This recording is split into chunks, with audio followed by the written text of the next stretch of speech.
Hola, Hugo. Resulta que Hugo Hola. es la persona que cuando uno tiene un problema o está de vacaciones, siempre está al frente de Más Noticias. Hoy está al frente del programa de Paulino. ¿Cómo estás? Bien, qué gusto saludarte. Igualmente, igualmente para mí. Bueno, yo creo que uno de los temas interesantes es el de las PASO, ¿no? No sé si coincidís, Sí, María Laura. absolutamente. Me parece que después de lo que dijo Guado de Pedro, que Sí. dijo abiertamente, todos quieren convencer al presidente, ¿no? Hablando de los intendentes, de los gobernadores, no sabemos si es así. Y el presidente salió a decir esta mañana, muy clara y abiertamente también, los procesos electorales tienen que cumplirse. Bueno, me parece que eso habla de una grieta, un distanciamiento entre ambos polos del Frente de Todos.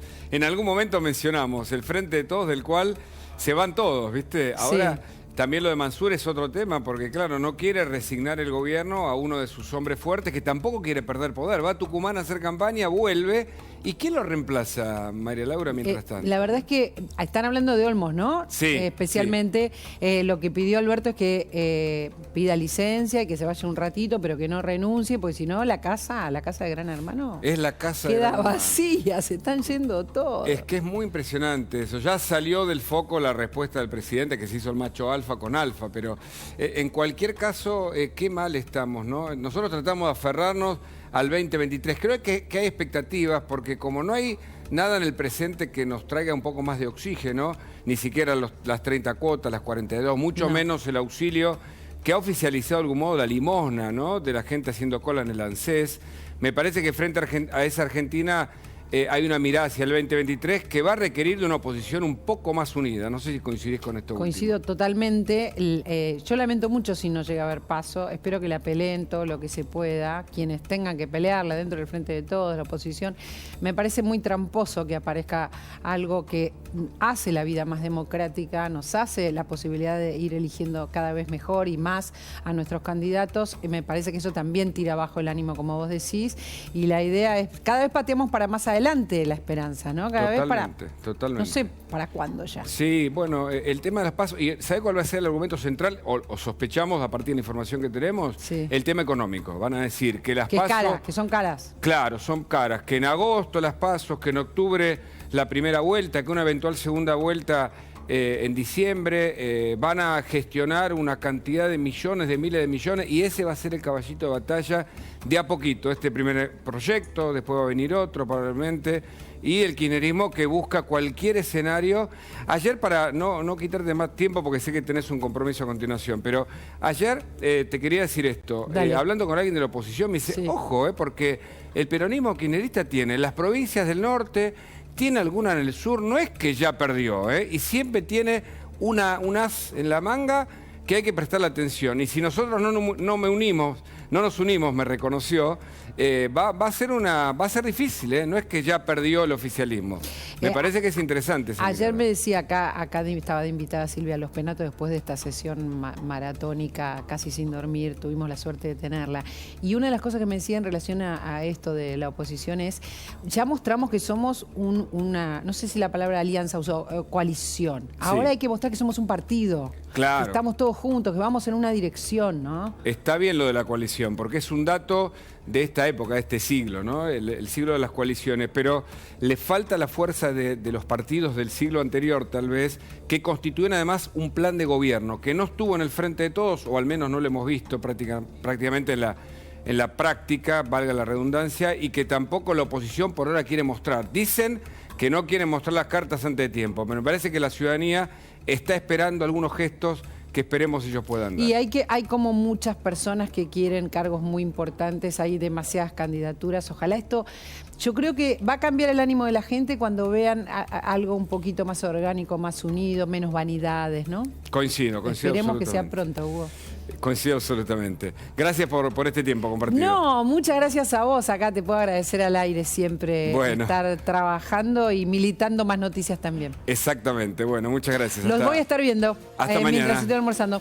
Gracias, hasta luego. Chau. Chau, chau. Buenas tardes. Bueno, y acá estamos, con más info a la tarde. Ya está con nosotros Lourdes Marchese.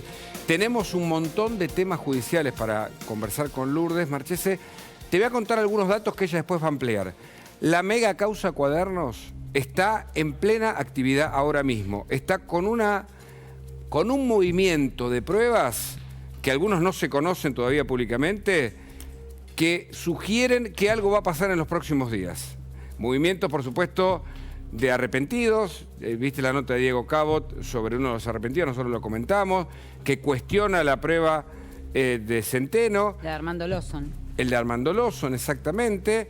Quieren justamente desbaratar cuadernos, pero cuadernos desde la perspectiva de esa megacausa. Ha sido la punta del ovillo que el gran periodista Diego Cabot presentó ante la justicia para que en primera instancia el fiscal Stornelli y en segunda instancia el juez Claudio Bonadío utilizase para demostrar todo lo que se demostró a lo largo de una larga investigación, que después convocó a los arrepentidos, las detenciones y todo lo que sabés hasta acá. Pero bueno, esa causa está teniendo actividad. Mientras esperamos que resuelva el tribunal sobre la causa vialidad. Se terminaron los alegatos, se viene la sentencia en poco tiempo y además la Cámara de Casación debe resolver si se activa o no Tesoreros los sauces y si aceptan el sobrecimiento que tuvo en tiempo récord Cristina Fernández de Kirchner. Así que el escenario judicial no se fue. Con Lourdes en instantes vamos a hablar de ese tema. Por supuesto que el tema político es clave, por supuesto que el tema de las PASO se instala en la agenda y sobre eso vamos a meternos con muchos invitados. En un ratito Gerardo Milman se lo acusa ahora de haber declarado en el marco de la investigación por el atentado contra Cristina Fernández de Kirchner. En instantes se la aclara todo aquí en La Nación Más. Pero ahora Diego Lehuen está en la calle. Vamos a hablar con Diego. Está con los movimientos sociales que están haciendo una protesta, todas estas organizaciones sociales opositoras, ¿no? Exactamente, y a Victoria Tolosa Paz me parece que empieza a complicársele el panorama público al menos. Hola Diego, qué gusto, buenas tardes. ¿Qué tal, Hugo? Buenas tardes, ¿cómo están? Así es, estamos trabajando sobre la calle Entre Ríos, en la puerta del Congreso de la Nación, porque la conflictividad en la calle continúa y a flor de piel. Primero estuvo Libres del Sur para pedir mayor presupuesto para los que menos tienen. Luego hubo una protesta de la UTEP. El gringo Castro, atentos, porque es un movimiento social alineado con el albertismo, dijo que estaban cansados de pedirle a todos los gobiernos que resuelvan el problema de la pobreza. Bueno, porque están pidiendo la prórroga de desalojos en los barrios populares que se está votando en el Senado y que ya tiene un acuerdo. Y por otro lado, Unidos por la Cultura, distintas entidades que tienen que ver con la cultura también están realizando un corte y una protesta aquí, porque también en el Senado se va a debatir ahora la extensión por 50 años para que les continúen dando el presupuesto para que ellos puedan seguir funcionando.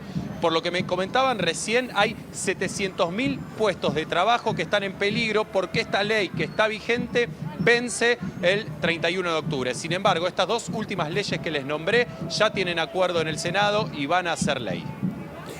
Diego, y a su vez, ¿hay reclamos que pueden ir creciendo para que le pase lo mismo que le pasó al anterior ministro?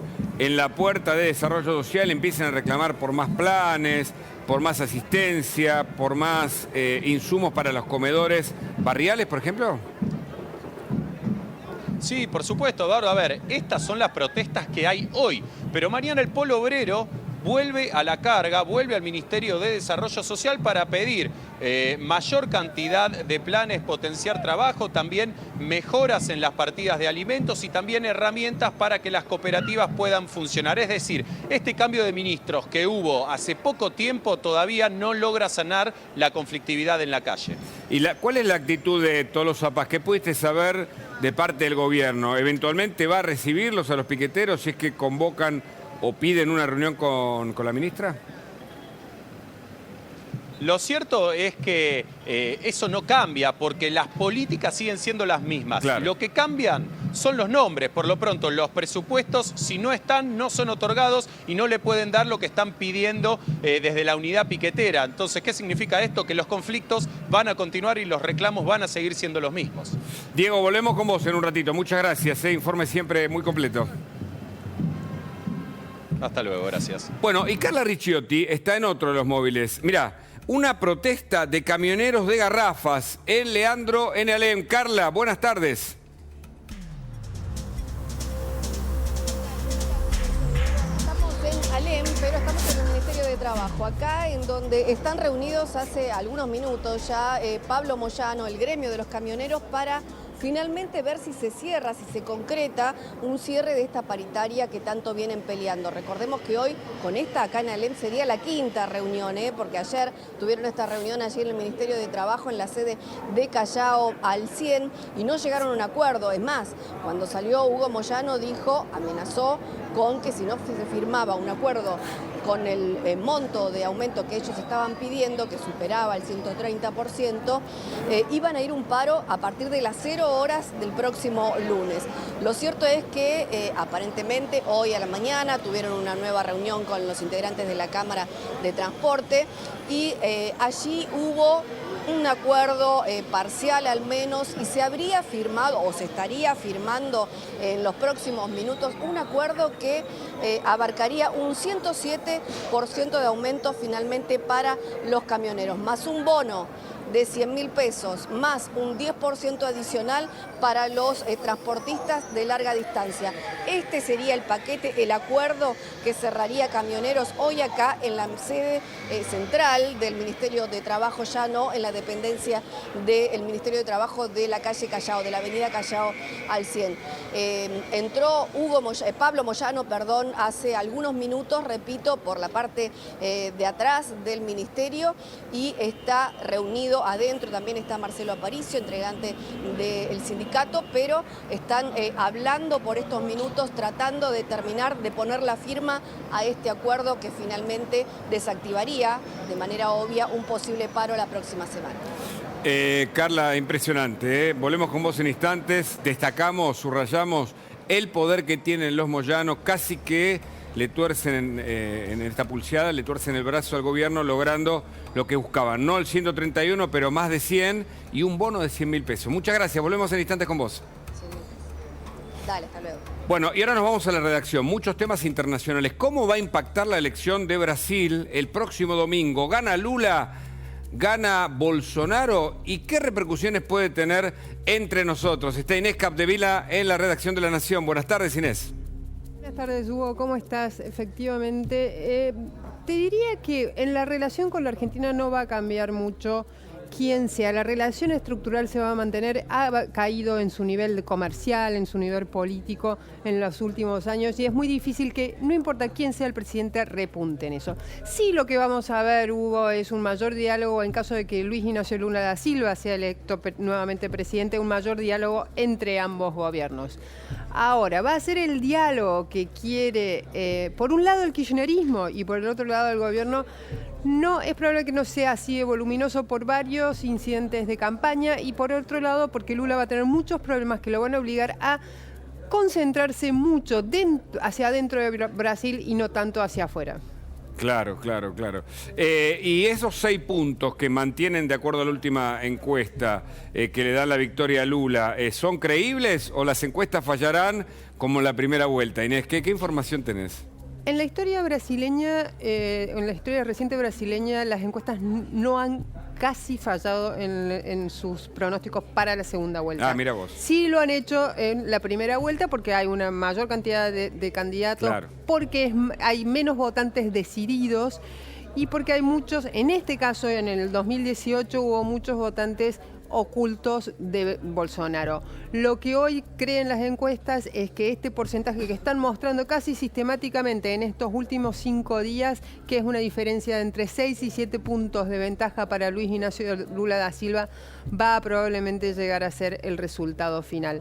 Por ejemplo, Datafolia, que es probablemente la mayor encuestadora que tiene Brasil, en 2018 pronosticó que Bolsonaro en segunda vuelta obtendría el 55% de los votos y Fernando Haddad, el representante del PT en ese momento, obtendría el 46% de los votos. Fue exactamente ese el resultado final de las elecciones.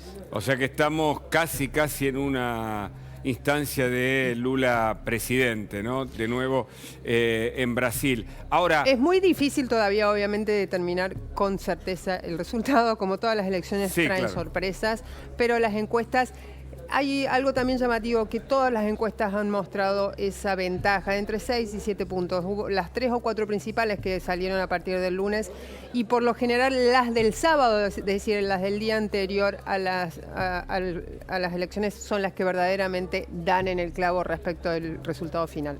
Que además va, vos que seguís todo lo que es información de los países y de las últimas elecciones, creo que hay 7 elecciones en las que los oficialismos pierden. Esta no será la excepción, siguiendo esta línea de acuerdo a las encuestas, ¿no? Exactamente, los oficialismos han perdido. La crisis económica y por supuesto la pandemia han construido un combo con ningún oficialismo ha resultado indemne. Lo mismo sucede con Bolsonaro, pero este Bolsonaro que llega a la segunda vuelta es un Bolsonaro bastante fortalecido. Por ahí pierde Bolsonaro, pero lo que ha mostrado la primera vuelta es que el bolsonarismo es un movimiento político y también un movimiento cultural que llegó para quedarse y que tiene una enorme presencia en el Parlamento brasileño y que además ya se plantea 2026 como una nueva fecha para volver a implantar a alguien, o Bolsonaro o alguien del bolsonarismo en el Palacio del Planalto. ¿Me permitís, Lourdes? Tiene una pregunta, si sos tan amable, Inés, por favor. Sí, Inés, en el caso de que se dé lo que las encuestas vienen marcando y que Lula se convierta en el nuevo presidente de Brasil, ¿crees que existe la posibilidad de que Bolsonaro vaya a impugnar esa elección? Como ya había anunciado si ocurría en la primera vuelta, ¿no? Exacto, en la primera vuelta las amenazas de Bolsonaro en el camino hacia la primera vuelta fueron bastante insistentes en decir hay un fraude que se está gestando en mi contra y que está encabezado por la justicia electoral. Bien, con el resultado casi favorable que tuvo en la segunda vuelta, recordemos que obtuvo un 6 puntos porcentuales más de lo que indicaban las encuestas y llegó muy fortalecido, detrás de Lula, pero fortalecido después de la primera vuelta. Bolsonaro bajó las amenazas, bajó las advertencias diciendo y sacó de la campaña el discurso de están haciendo un fraude. Sin embargo, esta semana, cuando lo que se insinuaba como un avance bolsonarista en las encuestas empieza a frenarse por algunos errores no forzados cometidos por el propio Bolsonaro y por un incidente con un ex parlamentario bolsonarista, Roberto Jefferson, cuando las encuestas muestran que Lula vuelve a subir, Bolsonaro reincorpora el discurso del fraude y ayer anoche, muy tarde, dio una conferencia de prensa planteando básicamente que la justicia electoral está organizando todo para que él pierda y que después va a haber una especie de tercera vuelta. ¿Qué quiere decir esta tercera vuelta? Va a ser una instancia de queja, de reclamo electoral en el cual Bolsonaro, muy a lo Trump, no va a reconocer su derrota. Ah, mirá qué interesante. Esto es casi una novedad, ¿no? Con lo que hizo Trump después de su derrota. Trump que se prepara para volver, ¿eh? Eso después lo abordamos, ¿eh? Me parece que allí en Estados Unidos, después de, no sé si el fallido Biden, o al menos cuando vemos la situación de Biden, que además no ha mejorado la economía norteamericana, también con una inflación del 8%, tal vez permitiría que Trump vuelva, pero si querés lo abordamos después del tema de Rusia, que me parece que está más arriba en la agenda, no solo la amenaza de la guerra nuclear, sino que ahora el Kremlin amenaza en la ONU con volar los satélites norteamericanos. Contanos ese detalle que impacta. Exactamente, Hugo. Funcionarios del Kremlin abrieron esta mañana una nueva ventana en esta guerra que se juega en tantos planos diferentes y esta vez amenazaron con bajar a los satélites comerciales occidentales que surcan los cielos y que le proveen información valiosísima a las Fuerzas Armadas ucranianas por un lado y por el otro lado, por ejemplo, en el caso de los satélites de Elon Musk, le proveen servicio de internet a través de Starlink a los ucranianos. Rusia sabe que esa contribución es muy valiosa para los avances de las Fuerzas Armadas ucranianas, para la resistencia del pueblo ucraniano al avance ruso y por lo tanto amenaza con bajarlos. Rusia tiene la potencia espacial para bajar satélites. El año pasado hizo eso con un satélite que ya estaba por salir de uso propio ruso. Ahora, como con las amenazas nucleares, una cosa son las amenazas y la otra es llevar a la práctica. Claro. ¿Por qué? Porque abren escenarios desconocidos no solo para Occidente, pero fundamentalmente para Rusia. Correcto, correcto. Inés, muchas gracias por el informe tan completo como siempre. Muchas gracias, chicos. Buenas tardes. Bueno, Lourdes, hay mucha información judicial, ¿eh? Son varios los temas, novedades en la investigación por el atentado a Cristina, novedades en la causa en donde se investiga el asesinato, ¿no? De Nisman, del fiscal. Empecemos. Bueno, vamos a hablar de las últimas novedades, porque ayer contábamos al aire nosotros, Hugo, que justamente el ex agente Antonio Jaime Estiuso había solicitado a través de un escrito presentado por su abogado, Santiago Blanco Bermúdez, la posibilidad de volver a declarar en el marco de este expediente que investiga el homicidio de Alberto Nisman. Bueno, hoy catalogado homicidio, también hay que decirlo porque hay voces disidentes que siguen hablando de un suicidio del exfiscal. Sí. Pero lo último es interesante esto, porque diste en la tecla para analizarlo de algún modo. La justicia hoy y el propio Tayano, entiendo, que va a aceptar la declaración y va a citar a Estiuso, tal como él lo solicitó. Justamente, investiga la hipótesis del homicidio. Ese es el video que yo le hice cuando reapareció en los tribunales federales. Qué buen material, todos lo recordamos. Vos estabas ahí en Comodoro Pi. Estaba ahí en Comodoro Pi. Y grabaste esto en un muy buen encuadre, además, ¿no? Y lo grabé a Estiuso ahí, que estaba junto con su abogado cuando reapareció en escena, ¿no? Después Qué rasgos los de Estiuso, ¿no?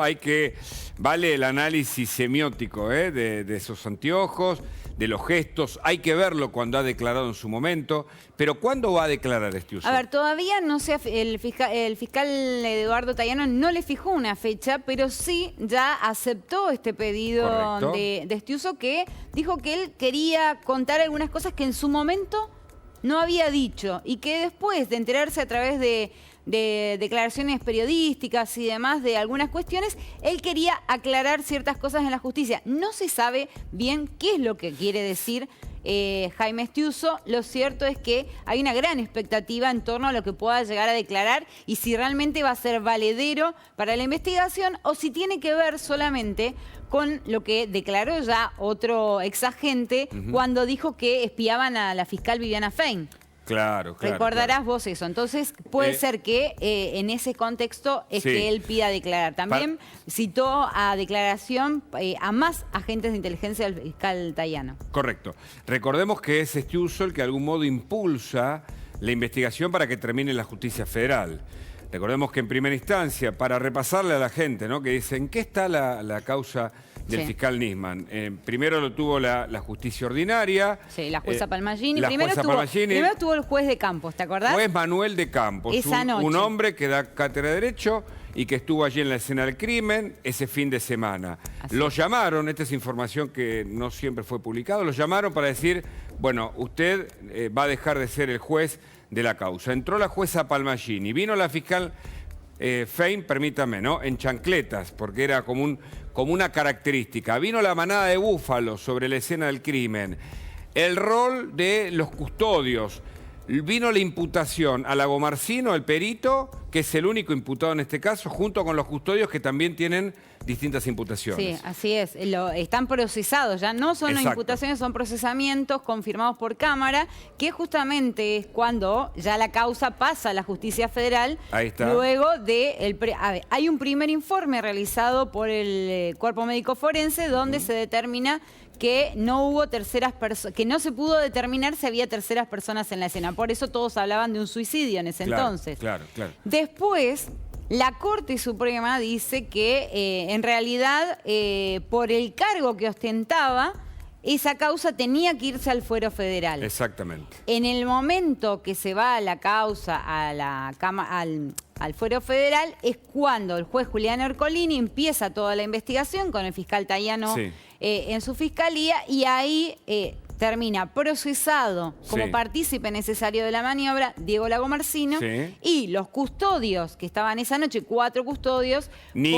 uno de ellos, ¿no? Claro, exactamente. Son varios. Son 4. Son 4. Y recuerdo, los elementos o las pruebas consistían en todas las llamadas que habían hecho momentos previos, en por qué no la habían custodiado de la mejor manera. La escena de la manada de búfalos, conocido así en términos de la teoría que investiga, la criminalística, porque ensuciaron todo ese escenario, en el que además ocurrió un hecho que tampoco fue tan contado. podrían haber encriptado, cerrado esa cápsula que era el departamento y ahí mismo intervenir todos los aparatos electrónicos. Si no lo hicieron, se los llevaron de la escena, salieron de la escena y mucho después empezamos a conocer los datos periciales.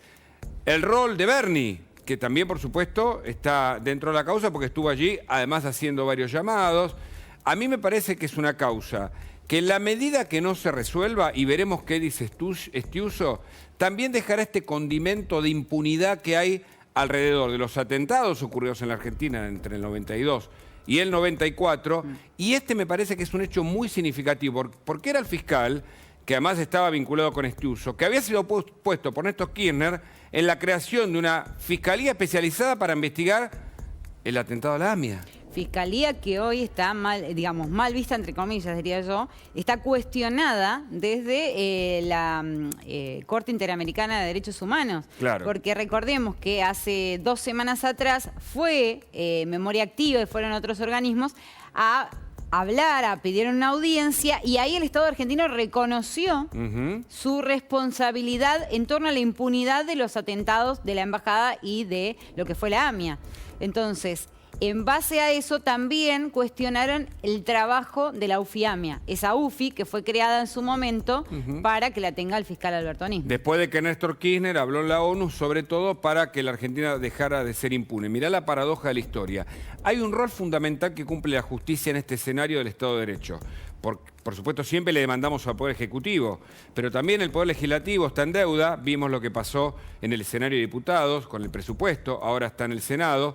Ese tema, siempre nos quejamos del trabajo de algunos legisladores, pero me parece que el Poder Judicial también debe responder a esta demanda social y debe actuar en consecuencia. Hay mucha expectativa sobre lo que pueda hacer el fiscal Tayano, un hombre que goza de mucho prestigio allí en la justicia federal. Y déjame decirte otra cosa, en cuanto a lo que es el encubrimiento del atentado de la AMIA, recordemos que está condenado el ex juez Galeano también, y los fiscales Mühlen y Barbaquia, y justamente ahora en la Cámara de Casación llamó a una audiencia para resolver si confirma o si revoca esas condenas que dictaron en febrero del año 2019. Tenemos muchos temas judiciales para desarrollar, por supuesto, con Lourdes Marchesi y grandes invitados. Ahora, Iván Sasovsky, por el tema tributario.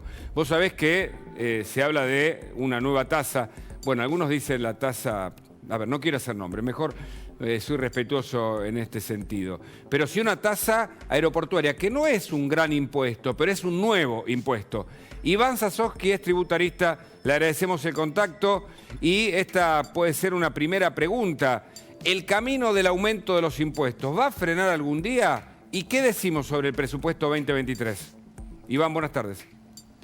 Muy buenas tardes, Hugo. La verdad es que es un placer para mí acompañarlos. Mira, arranco por la segunda pregunta. Si en algún momento va a bajar o van a bajar los impuestos, la respuesta es no mientras no tengamos moneda, digamos. Es muy, muy sencillo.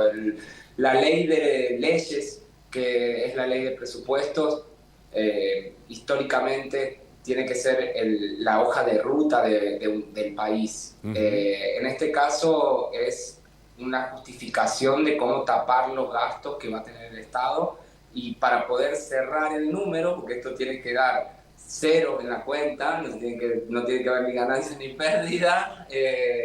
La verdad es que se inventan impuestos, tasas, contribuciones, aportes, llamarlos con el nombre que quieran, pero que es dinero del sector privado que va al sector público. En este caso, la tasa para lo que es los servicios de seguridad aeroportuaria que se está creando es un impuesto que ya se instaura, y que una vez que eso ocurre es muy difícil que se vuelva para atrás.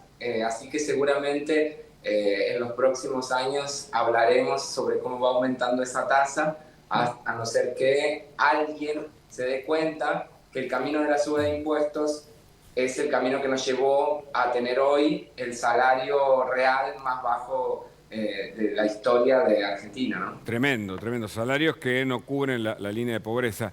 Ahora, se habla mucho del impuesto a las ganancias, que, bueno, pagan los asalariados, algo que es contradictorio en sí mismo, en su génesis, pero poco se habla de los monotributistas. Si hay una teoría ahí entre tributaristas con los que he conversado, que la idea del gobierno es que desaparezca el monotributo, es decir, que todos sean responsables inscriptos y autónomos que tienen las presiones fiscales y además no están respaldados por ningún sindicato y que son tal vez uno de los gruesos aportes que hace el mundo profesional en Argentina.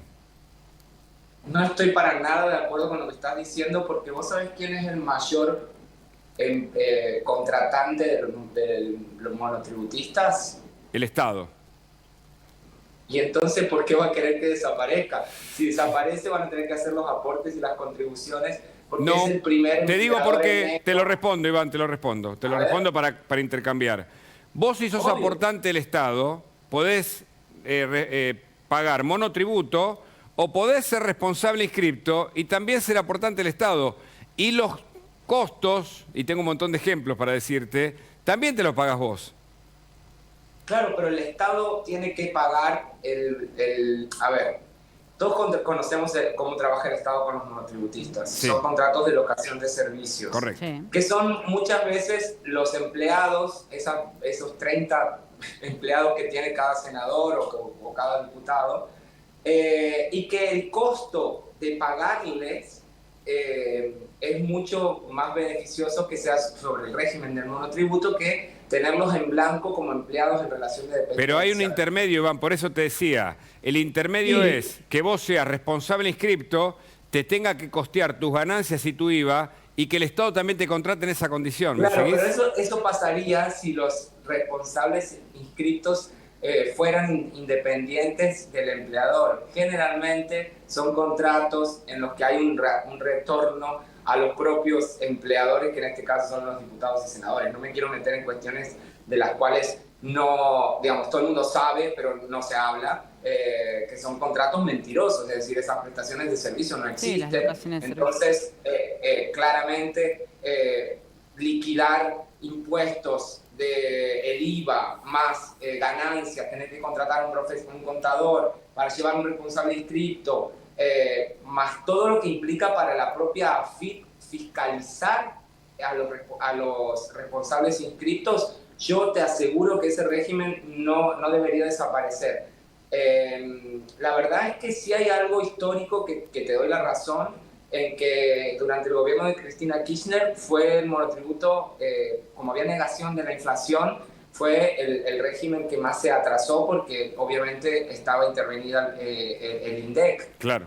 Pero yo creo que el monotributo, si vos mirás cómo está o quiénes son los contratantes de los monotributistas, sacarlo sería pegarse un tiro en el pie porque al propio Estado, porque ese régimen se creó justamente cuando en el gobierno cuando se negociaba con el FMI y el FMI no permitía que se amplíe la planta estatal.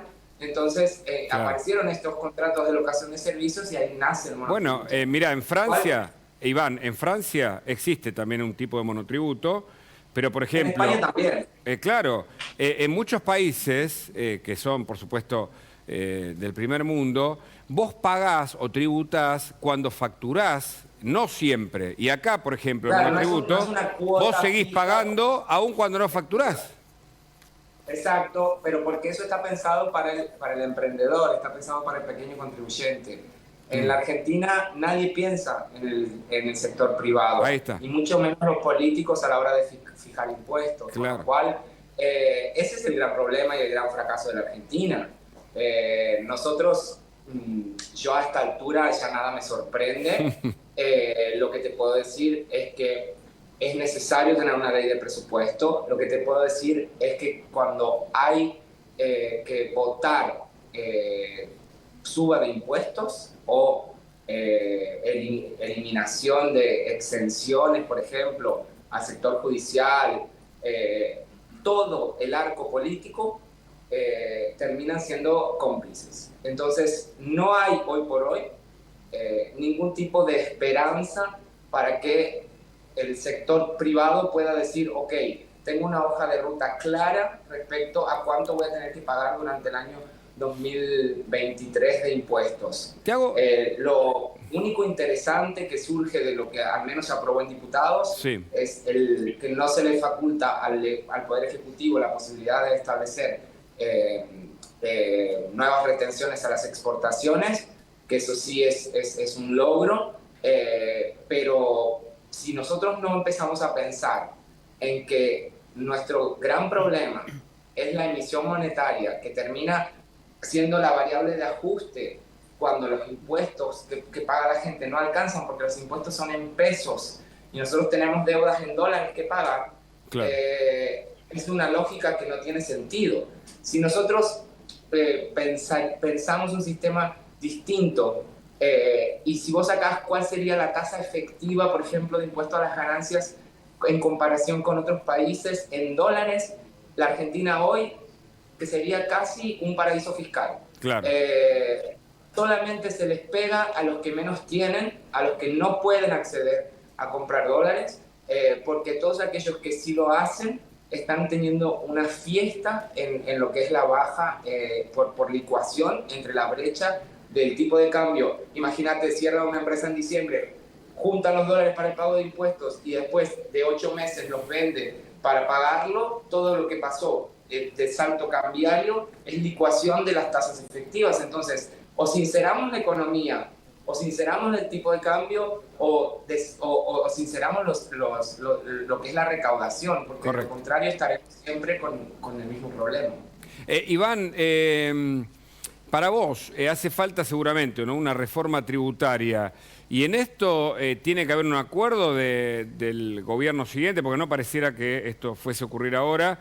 Se habla del 2023 como uno de los cambios más necesarios. ¿Tiene que haber acuerdo entre gobierno y oposición para lograr una reforma de esta naturaleza? ¿Y te parece que puede surgir o no? No con esta generación de políticos. Realmente no. Creo que no. No va a pasar. No quiero ilusionar a la gente. Claro, claro. Creo que ya demostraron, tanto oposición como oficialismo, qué es lo que hicieron cuando estuvieron en el poder. Creo que es la próxima generación en la cual yo me encuentro incluido, los que tenemos la responsabilidad de levantar todo esto que se vino destruyendo los últimos 30 años. O sea, la verdad, no confío en la clase dirigente porque no son capaces de reconocer que la Argentina es un país pobre, que tiene oportunidades gigantes, pero sincerando que somos un país pobre. Hoy nuestra gran competencia es la India. Podríamos convertirnos en un gran centro de servicios para el resto del mundo, como lo está haciendo la India, pero esto no se soluciona ni con asados con senadores, ni con anuncios ridículos de politiquería barata. Creo que es un cambio generacional. Y no hay ningún tipo de acuerdo válido para que haya un cambio real. No quiero ilusionar a la gente porque los políticos son los que hacen eso y yo no soy un político. Está muy bien y por eso te hemos llamado en este caso para que nos hables específicamente del tema tributario. Iván, de nuevo, muchas gracias. Es interesantísimo escucharte. Un abrazo. Muchas gracias a ustedes, un placer y como siempre cuenten conmigo para cuando lo necesiten. Así será. Bueno, estamos con uno de los protagonistas de las últimas horas, Gerardo Milman, ya está aquí en los estudios de La Nación Más, y le agradecemos, por supuesto, su visita. Y yo voy a comenzar con una pregunta al hueso. La pregunta es, ¿usted estuvo relacionado, involucrado con el atentado a Cristina Fernández de Kirchner? Gerardo, agradeciéndole la visita. Buenas tardes, Hugo, buenas tardes. Buenas tardes. No, de ninguna manera. ¿Y por qué? Cuéntenos qué pasó. ¿Qué es lo que, a ver, fue un testigo para que se entienda a la gente que se está enterando, digamos, en este momento? Un testigo declaró ante la justicia que había ido a un bar donde usted estaba presente y que había escuchado, porque esto es la información que hay, que había escuchado de su boca decir que cuando mataran a Cristina usted se iba a ir a la costa. Previamente. Claro. Esto había ocurrido el día 30 de agosto, previo al atentado.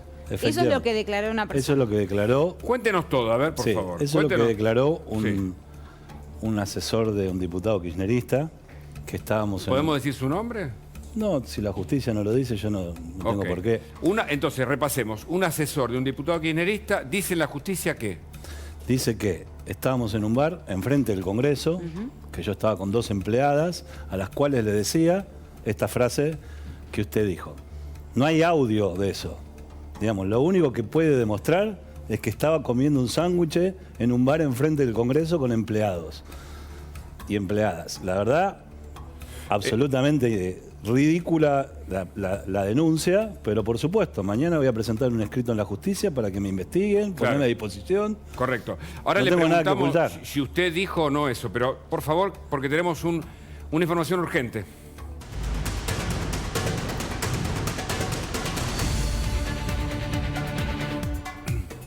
Carla Ricciotti, ¿hay acuerdo de camioneros? Buenas tardes, de nuevo. Así es, Hugo, hay acuerdo finalmente entre los camioneros y las cámaras de transporte. Hay algunos detalles que trascendieron un poquito más de lo que les comentaba anteriormente. Este aumento del 107% más un bono extraordinario de 100.000 pesos a pagar en 4 tramos, en marzo, abril, mayo y junio del año que viene. Y además también mejoras en diferentes adicionales como viáticos, alimentos. Bueno, lo cierto es que también esto sería un 10% de adicional también en la rama de larga distancia, esto también se los había adelantado, y logística para, por ejemplo, como el correo o el expreso de mudanza. En algunos minutitos nada más, ya de hecho está en el hall del Ministerio de Trabajo, ya está bajando después de haber firmado este acuerdo con la ministra Kelly Olmos, Pablo Moyano. Estaba también Hugo Moyano allí firmando el acuerdo, pero ahora en minutitos nada más, repito, va a hablar Pablo Moyano. Reitero, hay acuerdos entre los camioneros y las cámaras de transporte firmado aquí en el Ministerio de Trabajo. Un 107% finalmente ofrecieron las cámaras y aceptaron los camioneros. Más el bono de 100.000 pesos, ¿no, Carla? Más el bono de 100.000 pesos en 4 tramos, repito, en marzo, abril, mayo y junio del 2023, más un 10% de adicionales para la rama de larga distancia, sí, y algunos beneficios también donde se incrementan algunos ítems que cobran diferentes camioneros. Y esto hay que sumarle además lo que se aprobó en el Congreso, ¿no es cierto?, en este artículo, claro, que los exime de un pago de ganancias. Concesiones para... Claro, con la deducción de ganancias, y esto le significa a una gran cantidad, más de 100.000 camioneros, que sean beneficiados también con este descuento. Les decía, después de que ayer Hugo Moyano saliera a decir que no había acuerdo, que si no se llegaba a dar, si no se firmaba el porcentaje que ellos pedían, iba a haber un paro el próximo lunes. Bueno, finalmente allí hoy se realizó una nueva reunión. Perdón que me doy vuelta, pero está viniendo Pablo Moyano, ya está a algunos metros nada más, así que si esperamos unos segunditos nada más tenemos la palabra de él, confirmando Pablo, por supuesto, este acuerdo. Bueno, viene Hugo Moyano también. Ajá. Ahí está. A ver si se pueden acercar. 2 de los hombres más poderosos de la Argentina lograron hacete amigo del gobierno, dijeron en un momento, y anuncio de paro y ahora arreglo con el gobierno. Escuchemos. Se cerró finalmente la paritaria, Hugo. ¿Cómo? Se cerró finalmente la paritaria. Sí, se cerró, gracias a Dios. ¿Qué características? No escucho bien, ¿eh? ¿Qué características, perdón? Y con las que la expectativa que teníamos la logramos conseguir, y bueno, y lo más importante es que sale beneficiado el trabajador, que es el que realmente realiza el esfuerzo para que funcione el transporte, ¿no? Moyano, ¿qué cambió de ayer por la tarde a hoy cuando usted anunció el paro para el próximo lunes? Bueno, que había partes de los reclamos que no se querían firmar, y necesariamente era algo que veníamos reclamando con mucha justicia, ¿no es cierto?, que era un reconocimiento a los trabajadores de larga distancia, y que era también un reconocimiento a otras ramas de la actividad, ¿no es cierto?, para aumentar un porcentaje paralelo que tienen al sueldo. ¿Puede pasar en limpio el porcentaje? ¿Lo que puede ser? ¿Pasamos en limpio?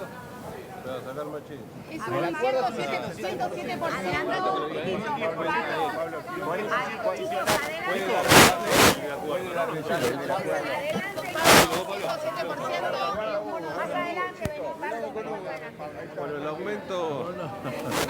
el aumento superó la expectativa, es un 107%, un bono de 100.000 pesos, un adicional del 10% a la rama de larga distancia, a los choferes de larga distancia, y un aumento en los adicionales de la rama de correo, logística y expreso y mudanza.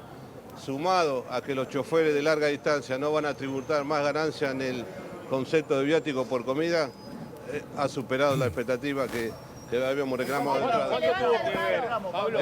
¿Cómo son los tramos, Pablo? ¿En 4 tramos? 4 tramos, sí. Y el bono a fin de año y bueno, las cuotas adicionales comienzan ahora. Pablo, algunas cámaras de pymes, más que nada, las pymes dijeron que no pueden... La que asesora la señora Arieto, ¿qué pasa? No sé si son las que asesoran la señora Arieto justamente. Pidieron ver si se puede pagar en diferentes tramos, en cuotas, los aumentos, porque dicen que ellos... El colectivo es uno solo, lo van a tener que pagar. Es uno solo. No, el tema que con respecto a lo que decía Pablo, entendimos que cuando los empresarios nos dijeron que no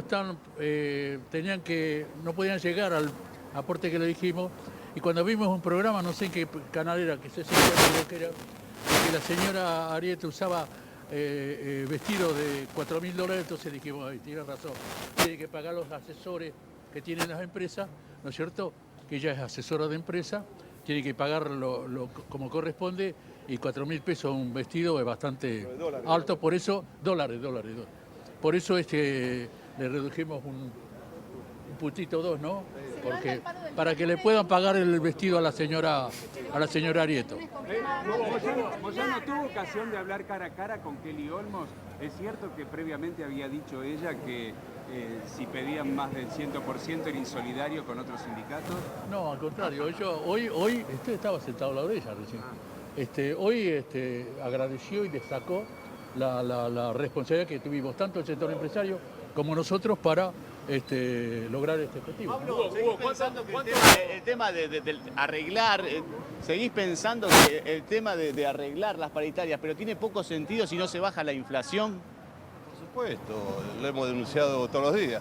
Es un tema que lo he dicho varias veces, que es lo que le falta al gobierno, más fuerza, más dureza con los empresarios, que son los que generan los aumentos de los precios todos los días. ¿Cuánto tuvo que ver el proyecto de ley que hubo en el gobierno con respecto al impuesto a las ganancias, los beneficios? Que lo conversamos adentro. Queríamos, de alguna manera, es un objetivo muy importante, pero justamente lo realizamos en un día tan especial, hoy, que recordamos la memoria del fallecimiento de nuestro expresidente, compañero Néstor Kirchner.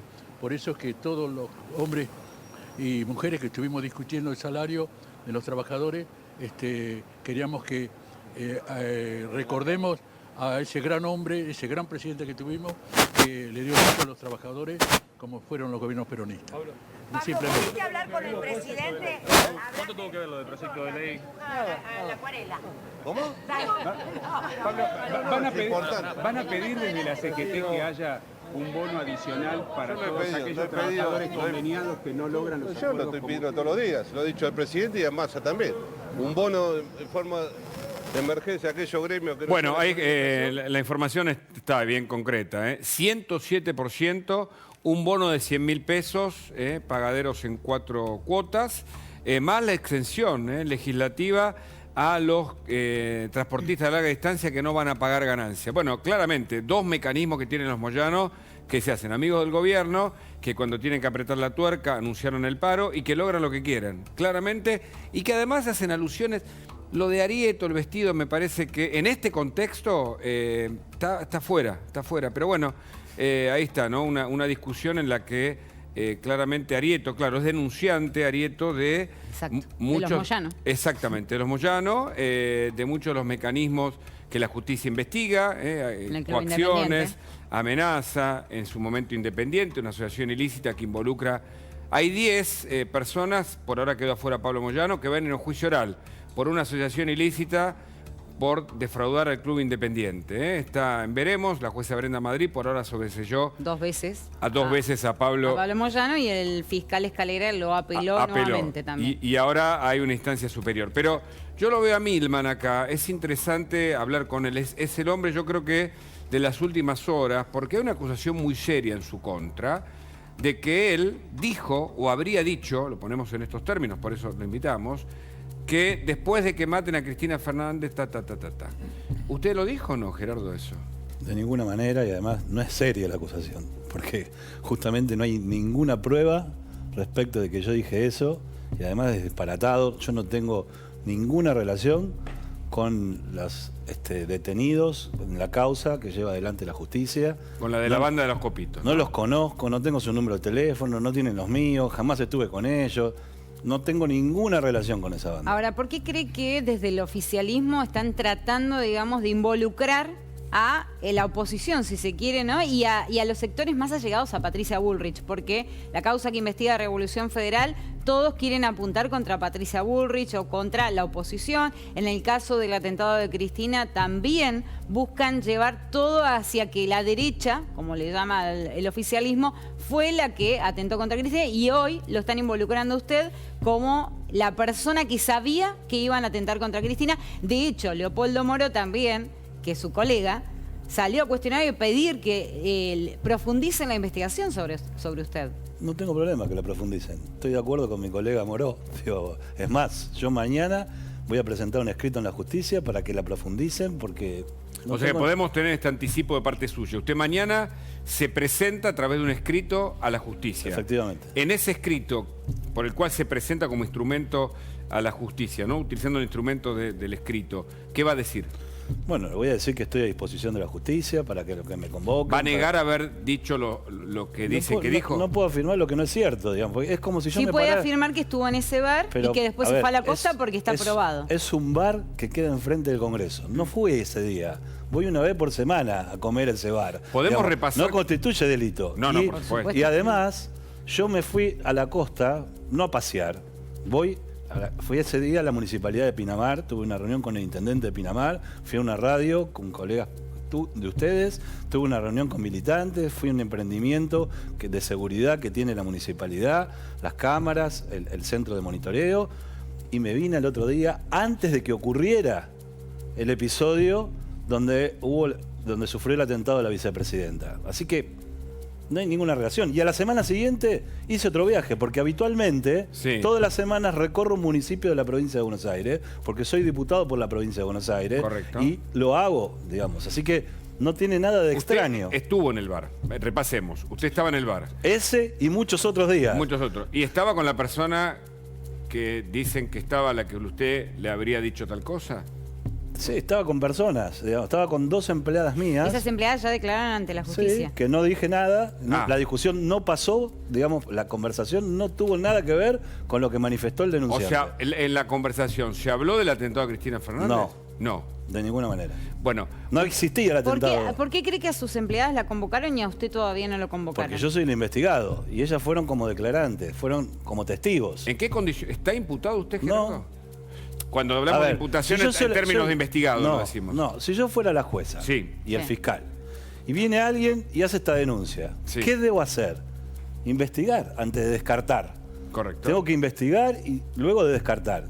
Así va a terminar este episodio. Yo no sé si el episodio no termina con un procesamiento por falso testimonio del denunciante. No lo sé, porque no tiene ninguna prueba de lo que dice, es un invento absoluto, un disparate. Entonces, ¿y por qué cree que lo quieren involucrar a usted? Porque, como lo dijo usted, hay un intento por parte del oficialismo de mostrar que esta banda de delincuentes, que son los copitos, están avalados, instigados, financiados, como se quiera, por sectores políticos de la oposición. Nosotros en nuestro trabajo de periodistas tenemos que hacerle todas las preguntas. ¿Cómo no? ¿Usted conoce a Fernando Sabac Montiel? No. ¿Nunca estuvo con él? No. ¿Brenduliarte? Menos. ¿Agustina Díaz? Nada. ¿Gabriel Carrizo? No lo conozco. ¿Tuvo alguna... O sea, si en los teléfonos de ellos usted no tiene conversación? ¿Y con la agrupación Revolución Federal? Tampoco. Ninguna relación. Yo me consta, porque conocí su rol durante su gestión en el que estaba muy cerca de Patricia Bullrich, el Ministerio de Seguridad. Usted es un hombre con mucha información, de hecho fue el que se presentó cuando el avión iraní llegó a la Argentina a presentar la denuncia. Cuando no se sabía nada, usted tenía la información. ¿Por qué usted? Bueno, porque obviamente yo presento proyectos, hago investigaciones que molestan. Y entonces me parece que soy víctima de esta situación, pero la verdad es que no me molesta porque pueden decir lo que quieran, hacer toda la denuncia que quieran. Estoy limpio. Bueno, entonces, en el marco de esto que ahora ocurre y que lo mencionan usted por ese lugar, ese día en el bar, también aluden a que días antes, el 19 de agosto creo, usted había hecho un pedido de informe sobre la custodia de la vicepresidenta, como que usted ya estaba al tanto de todo. Para hacer, yo me pongo en abogada del diablo, sí, ¿no? Perfecto. Si usted se imagina que si yo voy a hacer un complot para atentar contra la vicepresidenta, lo voy a hacer con un instrumento público, que es un comunicado de prensa y un pedido de informes en la Cámara de Diputados que todo el mundo lo puede ver, que uno entra a internet. Hice 3, no 1, sobre la custodia de Cristina, sobre la custodia del fiscal Luciani y el fiscal Mola, sobre la custodia de muchos periodistas que en ese momento investigaban, y el presidente, recordemos esa noche, acusó a la oposición, a los medios de comunicación y a sectores de la justicia. Y a mí me preocupó, porque como yo trabajé en ese lugar, conozco que cuando se genera un clima puede pasar que aparezcan unos locos como estos. Entonces me preocupé por la custodia de la vicepresidenta, claro, por la custodia de la vicepresidenta, por la custodia de los fiscales que fueron amenazados de muerte y por la custodia de muchos periodistas, porque también se los acusaba de ser instigadores. No la hice por los políticos, porque la verdad, los políticos decidimos cumplir este rol, digamos. Y si tenemos miedo, ¿qué le queda al resto de la sociedad? Entonces, la verdad que yo no pedí custodia, no pedí nada para ningún político. Entonces, pero sí para los fiscales que tienen un rol que no tienen por qué ser amenazados, para los periodistas que tienen un rol de informar y tampoco lo tienen, y para la vicepresidenta también, porque más allá de que es política, cumple un rol institucional importante y podía pasar lo que finalmente pasó. Yo quiero que me cuente qué pasó, qué estaba haciendo usted cuando se enteró de esto, pero repasemos, Lourdes, brevemente, en qué instancia está esta investigación y cómo entra Gerardo Milman ahora en esa causa que lleva adelante la jueza María Eugenia Capuchetti. Bueno, hoy tenemos 2 procesamientos confirmados, que son los de justamente Fernando Sabac Montiel y Brenda Oliarte, quienes no apelaron su procesamiento porque sus defensores oficiales consideraron que tenían que ir directamente a juicio oral. Ni siquiera pidieron sus excarcelaciones. En el caso de Agustina Díaz y de Gabriel Carrizo, que sí apelaron sus procesamientos, la Cámara está trabajando para resolver si hace lugar o no a los planteos de su defensa o si por acaso hace lugar al pedido de la querella de Cristina Fernández de Kirchner y confirma esos procesamientos, porque la audiencia, que fue bastante tensa, los abogados de Cristina Fernández de Kirchner dijeron que tenían probado que Gabriel Carrizo, el famoso líder de los copitos, era la persona que había sido el partícipe necesario de esta maniobra que llevó a lo que fue después el atentado de Cristina Fernández de Kirchner. Así que calculo que la semana próxima la Cámara Federal ya va a estar en condiciones de resolver si confirma o no estos procesamientos. Bueno, ¿está preocupado? No. ¿Seguro? Sí. Yo me acuerdo cuando fue el caso Maldonado, que usted estuvo trabajando arduamente allí hasta que se conoció finalmente que la pericia demostró que se había ahogado. Fueron momentos muy inquietantes. Usted estaba cerca de Bullrich. Sí. Es 87 una situación... días. Sí, sí. ¿Es una situación similar en cuanto a la inquietud? Por suerte no tenemos a alguien que haya muerto en este... Sí. Por suerte, digamos, ¿no? Digo, sí. Para beneficio de todos los argentinos. Sí. Entonces eso, no, se lo pregunto a usted desde la inquietud que puede producirle. La verdad que no, porque en ese momento... La presión, me refiero. En ese momento nosotros teníamos una convicción respecto de que los gendarmes no habían cometido los delitos de los cuales se los quería acusar. Sí. Pero no teníamos una investigación cierta. Acá yo no solo tengo la convicción, sino que yo sé mi verdad. Y la verdad es que no tengo nada que ver con esta gente, ni dije eso, ni no tengo nada que ocultar. Pueden pasar dos cosas ahora, que reciban el escrito, que lo evalúen y lo desestimen. Que reciban el escrito y lo llamen a declarar como testigo o que le llamen en indagatorio. ¿Usted es consciente de esto? No tengo problema. pero yo quiero que me investiguen, digo, porque la verdad es que no tengo nada que ocultar, no tengo relación con esta banda. Digo, hoy el ministro de Interior tomó por cierta la denuncia. Yo lo invito al ministro del Interior a demostrarlo en la justicia. Que vaya a la justicia el ministro del Interior. Es un tiro, decíamos, por elevación por usted para Bullrich. Bueno, obviamente, me parece que intentan relacionar a la doctora Patricia Bullrich porque es una dirigente popular y está en un momento en el cual la aceptación social que tiene, entonces hay un intento de esto. Pero la verdad es que eso es derivar de lo importante, porque hoy hay una investigación que la justicia debe llevar, hay alguien que me involucra, la justicia debe llevar adelante todas las medidas de prueba que necesite para quedarse tranquila. Correcto. Digamos, y yo estoy a disposición.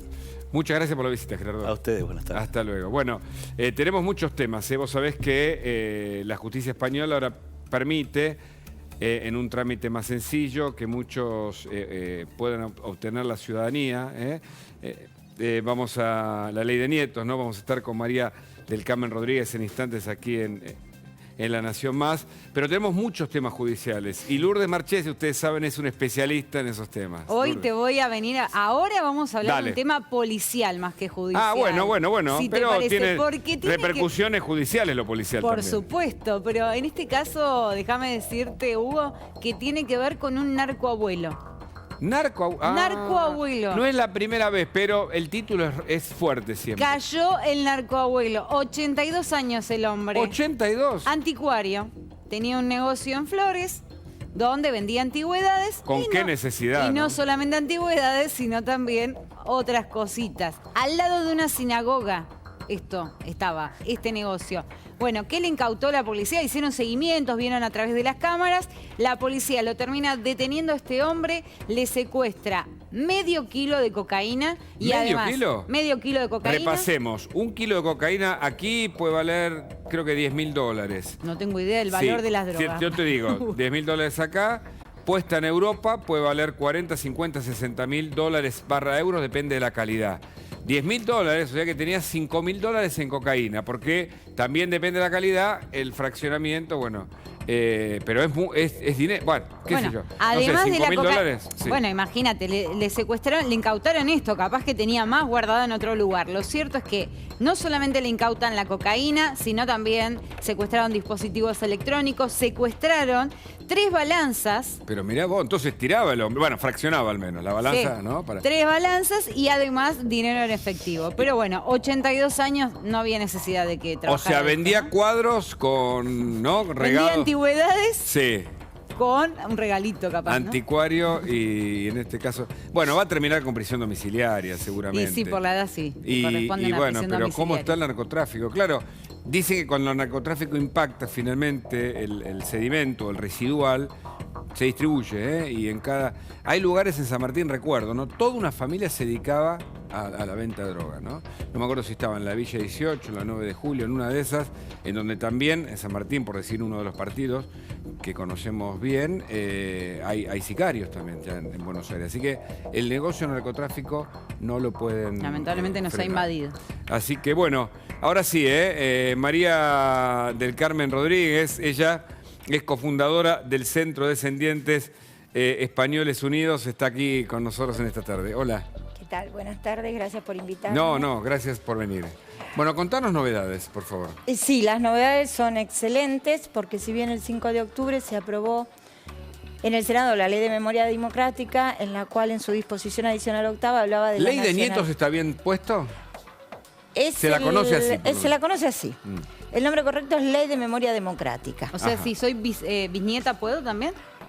Si tu madre o padre, nieto del español o de la española, y después podemos hablar un poco de eso, puede tomar la nacionalidad por esta ley, vos como hija mayor también la podés acceder. Ajá. ¿Sí? Ok. Tenemos los casos de nietos que tomaron la nacionalidad por una ley que hubo hace... Yo soy Machiavelli Villa, por ejemplo. Villa Gutiérrez. Sí. Español, mis abuelos eran españoles. ¿Cómo es? Expliquémosle a la gente, porque a veces no está tan claro. Quizás empiezo explicando qué casos pueden acceder a la nacionalidad. Por favor. Sí. Bien. Los nietos de abuelo varón no nacionalizado en el país de acogida, o sea, que no hubieran tomado la nacionalidad argentina, peruana, ¿sí? Esos nietos pueden tomarla y los hijos mayores de esos nietos también. Ok. Los nietos de abuela, nietos y nietas, que... ¿De abuela o de abuelo? Primero hablamos de abuelo, ahora Primero vamos por abuela. El abuelo varón que no se haya nacionalizado. Perfecto. Los nietos de abuela que se haya casado con un extranjero, un no español, también pueden acceder y por ende sus hijos mayores también. Los hijos mayores de edad, de todos aquellos que hayan tomado la nacionalidad por la ley de memoria histórica que estuvo vigente en 2007. Correcto. ¿Sí? Y finalmente, aquellos nietos que perdieron su nacionalidad a los 18 años por no ratificarla, son casos especiales, pero pueden volver a acceder como nietos. ¿Sí? Básicamente son esos los casos. Más allá de los de los españoles que se nacionalizaron argentinos o de otro país que no haya, ¿no?, de acogida y que salieron de España durante el periodo de exilio político, o sea, a partir de julio de 1936. Acreditando la condición de exiliado, esos nietos pueden acceder y sus hijos mayores de edad también. Lo importante es que hay que recordar que esto es una disposición transitoria, va a durar 2 años, con posibilidad de que se prolongue un año más. ¿Mucha gente se está acogiendo a esto? Bueno, ¿en la Argentina? Yo puedo hablar del Consulado de España en Buenos Aires. Debe estar estallado. Que en 48 el gesto horas... ya me dio una respuesta. ¿En 48 horas? Se acabaron 11.000 turnos. Eso sería, ¿a cuánto tiempo? Los turnos que pusieron fueron desde el 7 de noviembre al 30 de junio. O sea, todo eso, ese semestre está todo colapsado. Está colapsado. Si bien el cónsul Juan Merino, que es cónsul adjunto en el Consulado de España en Buenos Aires, dijo que en cuanto le otorguen mayor personal, va a volver a poner turnos en ese periodo. Lo que pasa es que si se saturan los turnos, va a ser lo mismo porque no se va a dar a tiempo a revisar los expedientes. Hablamos de la abuela o de los nietos que están vía, ¿no?, de obtener la ciudadanía vía la abuela. ¿Y del abuelo? ¿Del abuelo? ¿Es similar? El abuelo varón, si no se nacionalizó en el país de acogida, los nietos lo pueden obtener por esta ley y los hijos mayores de edad de esos nietos también. Ok. ¿Por qué lo hacen en España? Porque gracias... Según tu interpretación, antes de que me digas que no tenés la información precisa. No. CEDEW hace 11 años que brega por esta nacionalidad, por esta, que no llega a ser una ley, una disposición transitoria, pero es bastante amplia, para que nos reconozcan los derechos. Es el derecho de sangre. España tiene derecho de sangre y, sin embargo, no contemplaba todos los descendientes. Exacto. Yo les cuento mi caso, que es el de muchos. Por favor. Yo soy nieta de abuelo y abuela. La tomé por mi abuelo porque hace 11 años no se permitía por la abuela porque no habían sido exiliados políticos. Sin embargo, tengo 2 hijos y el menor pudo acceder a la nacionalidad porque era menor de edad y mi hija mayor quedó afuera. Ahora, con esta nueva disposición, ella va a poder. Así a lo mejor en un caso concreto queda más claro. Incluso si yo no la hubiera tomado por la ley anterior, la podría tomar por esta. Claro. Contanos si tenés una visión también sobre el tema. Muchos hablan ahora de una fuga de argentinos jóvenes que se van. Es la mayor cantidad de personas que han ido a España en el último tiempo son argentinos. Ese es un dato estadístico. Hay una gran cifra, me han dicho.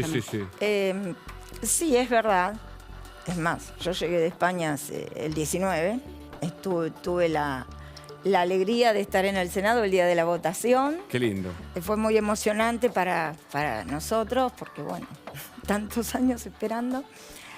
Y sí, hay muchos argentinos, hay muchos latinos allá viviendo, pero la realidad es que el que desea irse o decide irse, lo va a hacer con la ciudadanía o sin la ciudadanía. Claro.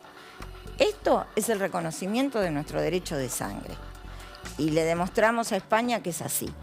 cuando el gobierno decía que éramos millones que íbamos a tomar la nacionalidad, en el 2007, 2008, 2009, le demostramos que solamente se presentaron 500.000 solicitudes, de las cuales 300.000 fueron aprobadas. Y ahora estamos manejando un valor igual de solicitudes mundialmente, alrededor de 400.000 solicitudes. No va a ser más que eso. Considerando que no todos tienen la intención de irse. También es verdad que hay países más comprometidos que necesitan salir y buscar una solución a sus vidas, ¿no? Bueno, la discusión de la migración es una discusión de este siglo, claramente. Claro. ¿No? En oportunidad de estar en Salamanca, estudiando allí en la universidad, era una discusión en el marco académico y legal, porque ellos hay países que no aceptaban, ¿cierto? Bueno, la Argentina está bregando por otra. ¿Cuánto tuvo que ver la acción, por ejemplo, de instituciones como la tuya para la obtención de esta ley? Muchísimo. Se te nota orgullosa, se emociona, ¿no? se emociona, ¿viste? Y sí. CEDEU va a estar el 4 de noviembre en el Consulado de España con todos los integrantes que van a acceder en esta oportunidad. Es un día muy importante. Qué bueno. Pero en su pregunta, nosotros hemos logrado esto, las instituciones, porque la disposición transitoria que está incluida en la ley era muy estricta. Sin embargo, hemos conseguido la decisión política de que sea amplia. Y así prácticamente no queda ningún caso afuera. Si bien es una disposición transitoria, esperamos que con el tiempo España modifique el Código Civil. María del Carmen Rodríguez, felicitaciones, porque es hermoso coronar con algo que tiene un enorme beneficio colectivo y nacional, un trabajo que venís haciendo hace mucho tiempo. Sí. La agrupación hace, ya les digo, 11 años que estamos bregando. Ahora lo conseguimos.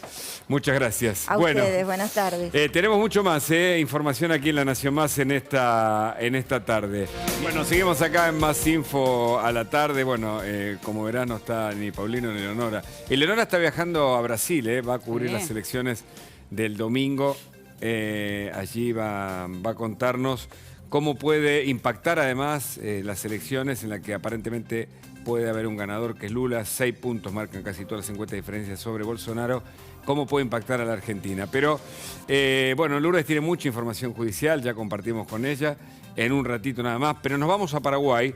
Tenemos un par de temas muy importantes. Gustavo Recalde es un eximio periodista de ese país. Nos va a contar los detalles de 2 episodios que están impactando. Por un lado, las inundaciones. Y por otro lado, lo que pasó en un vuelo que tuvo, creo que se rompió la ventanilla y bueno, tuvo incidentes muy complicados. Gustavo, gracias por el contacto.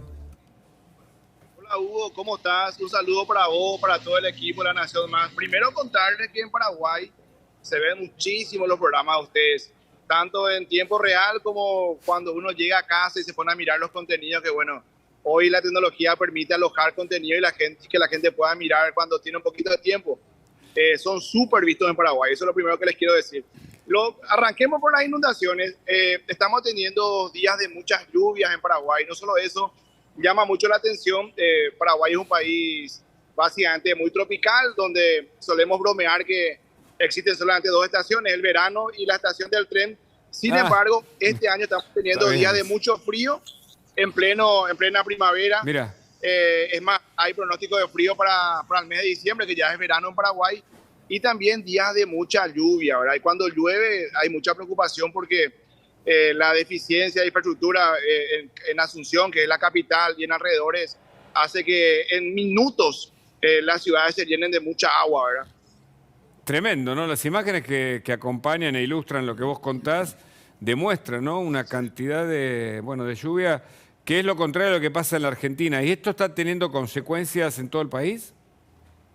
Sí, acá estamos teniendo constantemente muchas lluvias y la constante, Hugo, es cuando hay pronóstico de lluvia, sacar el auto de las zonas peligrosas, ¿verdad? Porque vemos normalmente videos de autos que son arrastrados.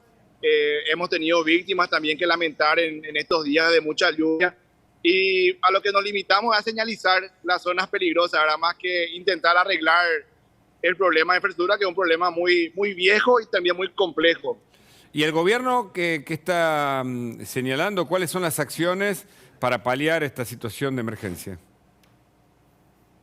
Y principalmente le corresponde a los gobiernos municipales. En el caso de Asunción, que es la capital, se ha trabajado en varias zonas, la Avenida España, donde en una oportunidad hemos visto una caseta policial flotar y terminó llegando a kilómetros del lugar original.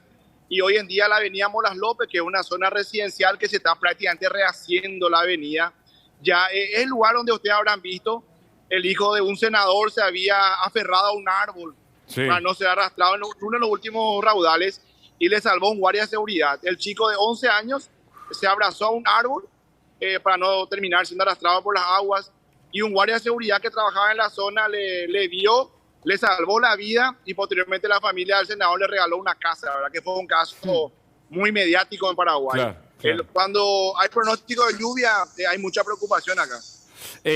Vamos a escuchar un testimonio juntos, por favor, de una pasajera del avión sobre el que vamos a hablar a continuación. A ver, escuchemos. Con normalidad y yo calculo que unos 20 minutos antes de aterrizar en Asunción nosotros sentimos las turbulencias que no les puedo explicar, o sea, era una cuestión de película, todos sentíamos realmente que nos íbamos a morir, la gente empezó a llorar, a gritar, a rezar, vos veías en las ventanillas y los truenos, los relámpagos, se escuchaba la lluvia con intensidad en toda la aeronave, las cosas empezaron a caer. Y nosotros mismos con la gravedad es como que golpeábamos nuestra cabeza por la ventanilla, por el asiento, por todos lados, porque era tan fuerte que no podías sostenerte agarrándote del asiento simplemente. Llegó un momento en el que el piloto dio un anuncio a los tripulantes, tal código. Realmente no recuerdo, pero no fue en español, o sea, era un código interno entre ellos y ahí nosotros entendimos de que estábamos en peligro. Los tripulantes de cabina nos empezaron a indicar qué posiciones teníamos que tomar. Nos dijeron de que va a llegar un momento en donde nos van a decir protéjanse, protéjanse, protéjanse 3 veces. Y llegó ese momento, nosotros realmente entendíamos de que estábamos a punto de morir.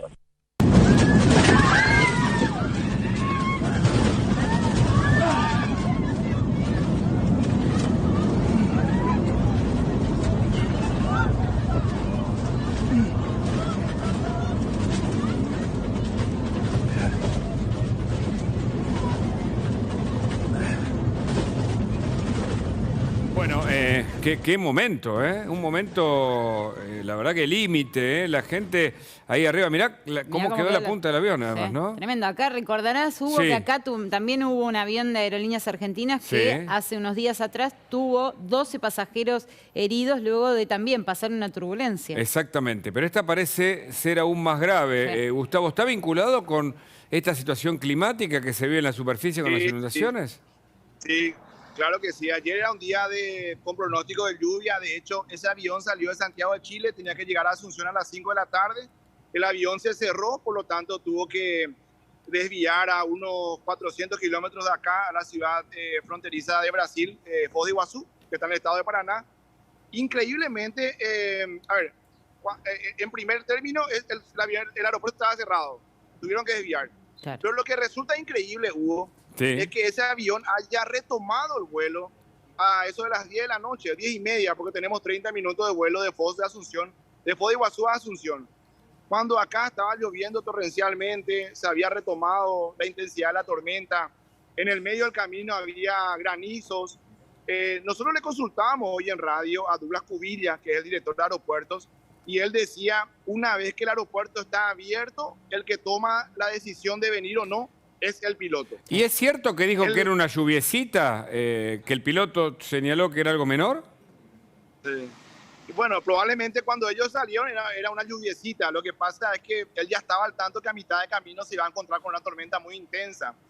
Normalmente en Paraguay las tormentas duran muy pocos minutos. Sin embargo, a ellos les tocó un mal tiempo de más de 10 minutos. A mitad de camino tuvieron que soportar todo esto que vemos allí en el video. Hay otros testimonios donde decían, ya nos pusimos en posición de impacto, había gente que se estaba despidiendo. Wow. Acá hay un chiste que solemos hacer, uno es ateo hasta que comienza a caer el avión, todo el mundo invocando a Dios. Muchos de los que sobrevivieron, de los 48 sobrevivientes como pasajeros, más los tripulantes, no pueden creer que hayan salido ilesos de esto que realmente llamó la atención. Un motor roto, la nariz, la trompa del avión prácticamente desapareció. Sí. El parabrisas de la cabina, que felizmente, ¿verdad? Por una cuestión de seguridad siempre es doble.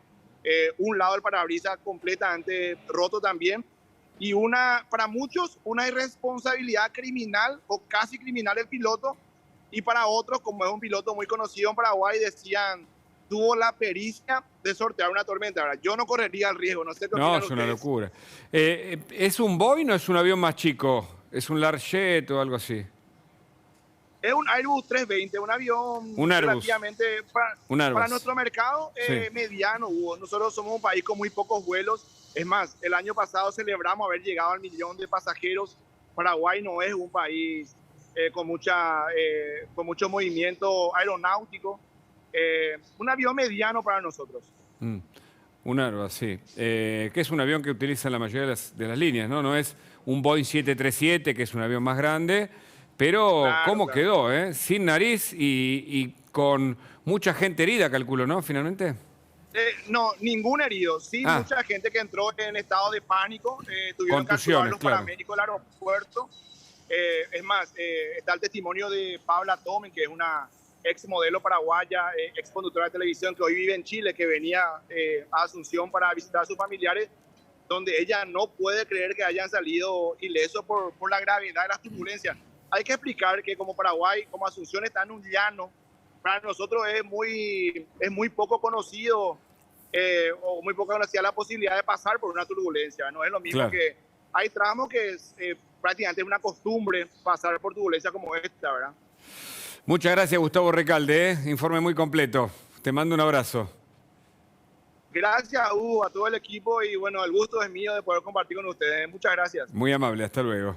Bueno, qué momento, ¿no? Está con nosotros Carlos Regazzoni, miraba atentamente cómo quedó ese avión, ¿no? Impresionante. ¿Qué? Un rayo, imagino, porque si no, no sé cómo se rompió la nave. Ahora, yo pienso el cuerpo, ¿se aguanta el estrés a ese extremo o puede haber... No, puede haber consecuencias. Puede haber consecuencias. Sí, el estrés a ese extremo puede generar infarto, muerte súbita. La falta de aire, ¿no? Estrés postraumático, ataque de pánico, son las consecuencias, las complicaciones habituales de los vuelos. Claro. Habituales. Son raras, pero que cuando uno dice, bueno, ¿qué complicaciones puede haber una persona que está en vuelo? Son esas.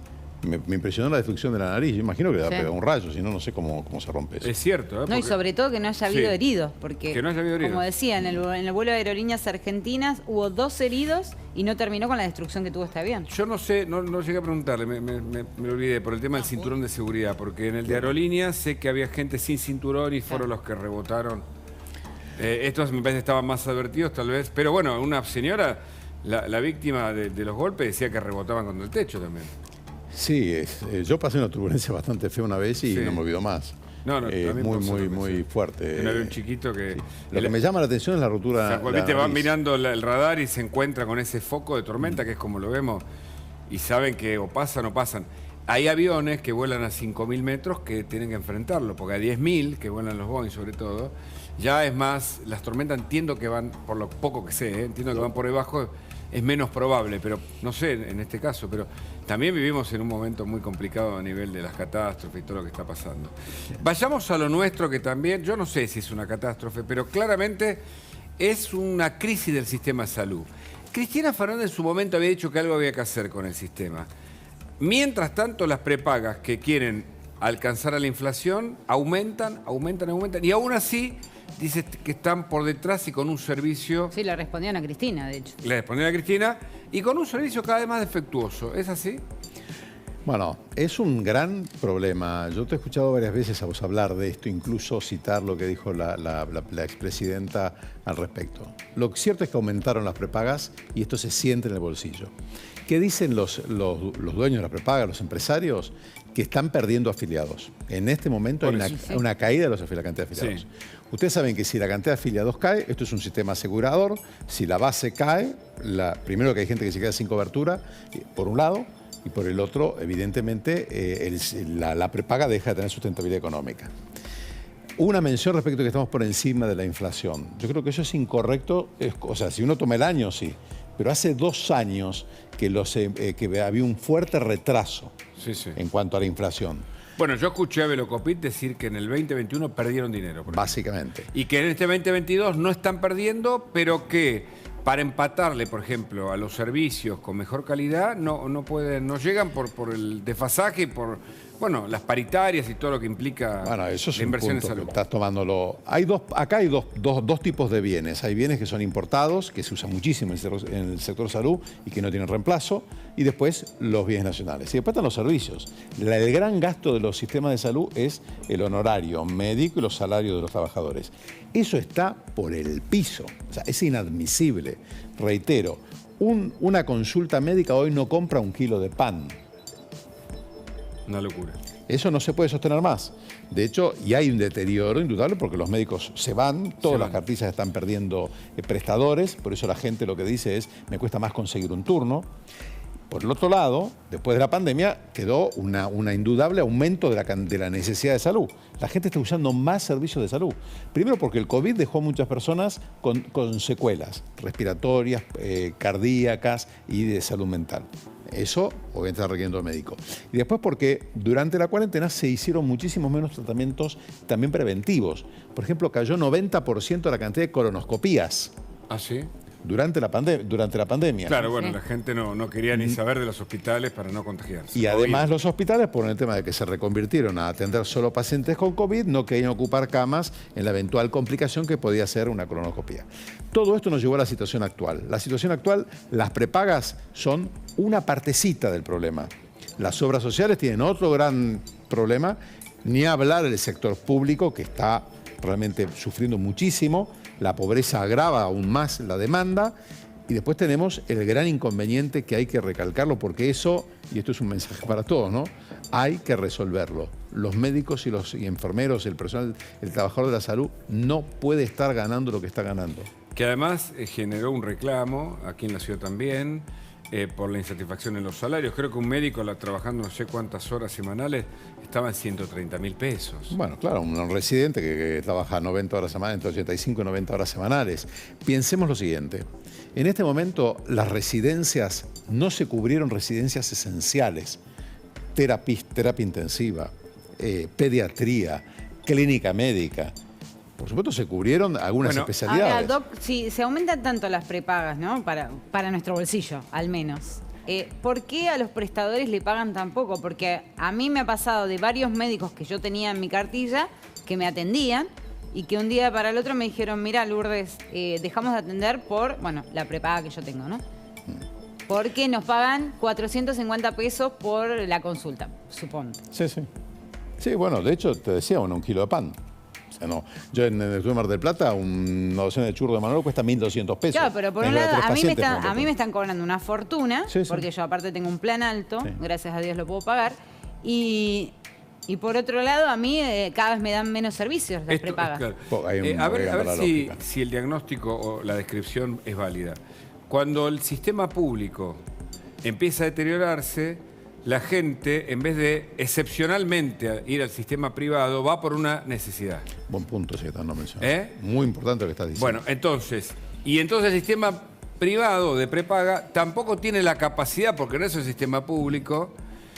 Los dos son públicos, ¿no? Uno es gestión público y el otro es público de gestión privada. No van a la prepaga, dicho de otra manera, o mejor dicho, cuando el sistema público está mal, van a la prepaga y saturan un sistema que no está preparado tampoco para... ¿Qué es lo que está...? Es muy importante lo que estás diciendo. Eso se llama en estos temas gasto de bolsillo. La Argentina hace ya varios años, estoy hablando de 5 o 6 años, en que no para de aumentar el gasto de bolsillo. Esto va en contra de la lógica del sistema asegurador. Es decir, yo pago una prepaga o tengo una obra social para no tener que gastar de bolsillo. ¿Por qué? Porque el gasto de bolsillo genera una enorme inequidad. El famoso copago, el bono. El copago, pagar medicamentos en forma privada o tener que pagar estudios en forma privada. Esto lo que hace es que quien no tiene no puede tener salud, lo que no tiene dinero, Exacto. y el que tiene dinero puede tener la salud que quiera. Y normalmente el que tiene dinero puede pagar la prepaga y no necesita gastar de bolsillo. Entonces, estamos en la Argentina evolucionando hacia mayor desigualdad en salud. Es un hecho eso. Y lo otro que no deja de bajar es entrar en dólares, debido a la devaluación y a la precarización que tenemos del mercado laboral, la cantidad de dinero público a la salud cada vez es menor. Y el otro tema es el cigarrillo, ¿no? Esto de vapear, ¿se dice? ¿Vapear? Sí. El cigarrillo electrónico. El vapeo. El vapeo, que cada vez más nos enteramos que perjudica, ¿no? A quienes lo usan, incluso algunos que no fumaban, vapean ahora. ¿Y eso tiene riesgos? Sí, vapear no es bueno. Hay 4 condiciones. La ideal, no fumar. Eso es lo que tenemos que recomendar siempre. No fumar ni vapear. No fumar nada. La segunda, no puedo dejar de fumar. Eso ocurre en la mayoría de los casos. Sí. Entonces acá yo necesito una alternativa.